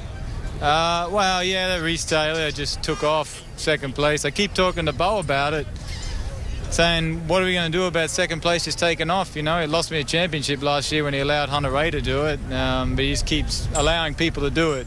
So I kind of started doing it myself there when I was starting in 2nd. But and then, yeah, JR ran over the back of me there. That kind of ruined our day.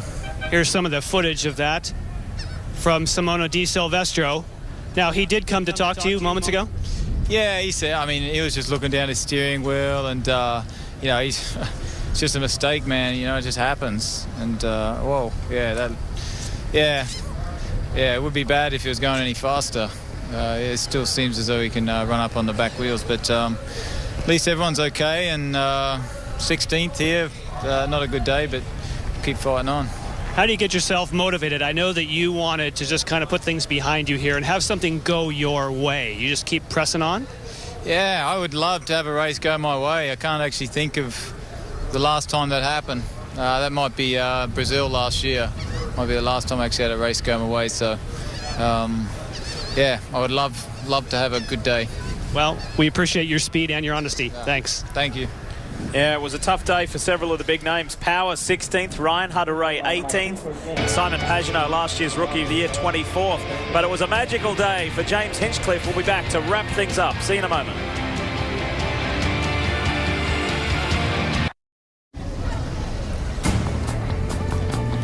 Welcome back to St. Petersburg. Scott Dixon was one of the best movers of the day. Started in 20th position, finished in 5th. All things considered, the way the weekend started, pretty good result? Yeah, good. Good for the Team Target. They were fantastic on pit stops there. We gained a lot. Bummer at the end, man. We lost a wastegate, which you only had half boost, so that's why we sucked on the restart. It just took forever to build the boost, and we really got slowing down on the straights. So I was hoping that we would have had a good go at the podium there, and I think the car definitely had the speed, hadn't we broken the wastegate there. But all in all, from 20th to 5th, pretty happy, and I got to hand it to Hinchcliffe. Job well done. Good run today. We'll see you in Birmingham. Scott Dixon, Lee. Yeah, that's a feeling, Kevin, that'll be reverberating right throughout the paddock. That is positivity and congratulatory messages to James Hinchcliffe. Guys, as we roll through the results, Wally, start with you. Final thoughts. I think this is going to be a great season for the IndyCars. I mean, like I said, we've seen a lot of different faces up front, a lot of strong competition, and it's great to see a guy like James Hinchcliffe get his first win. Top 4 in the results. Chevrolet powered. Best Honda driver we just heard from there in Scott Dixon. We're up and running for 2013. Townsend Bell, what do you think? Oh, Lee, I just can't wait for Barber. I mean, this was an incredible race. Great start to the season. So many storylines. Great competition. It's going to be a barn burner. Quick reminder that Formula One from Malaysia is coming up next. The IZOD IndyCar Series continues on the NBC Sports Network in 2 weeks' time, Sunday, April 7th at 3 o'clock Eastern for the Honda Indy Grand Prix of Alabama. For more information on the IZOD IndyCar Series, log on to NBCSports.com. We all congratulate James Hinchcliffe, on his maiden IZOD IndyCar Series win. On behalf of Robin Miller, Brian Till, Jan Beekers, Kevin Lee, Wally Dallenbach and Townsend Bell, I'm Lee Diffie. You've been watching IndyCars on your home of open wheel racing, the NBC Sports Network.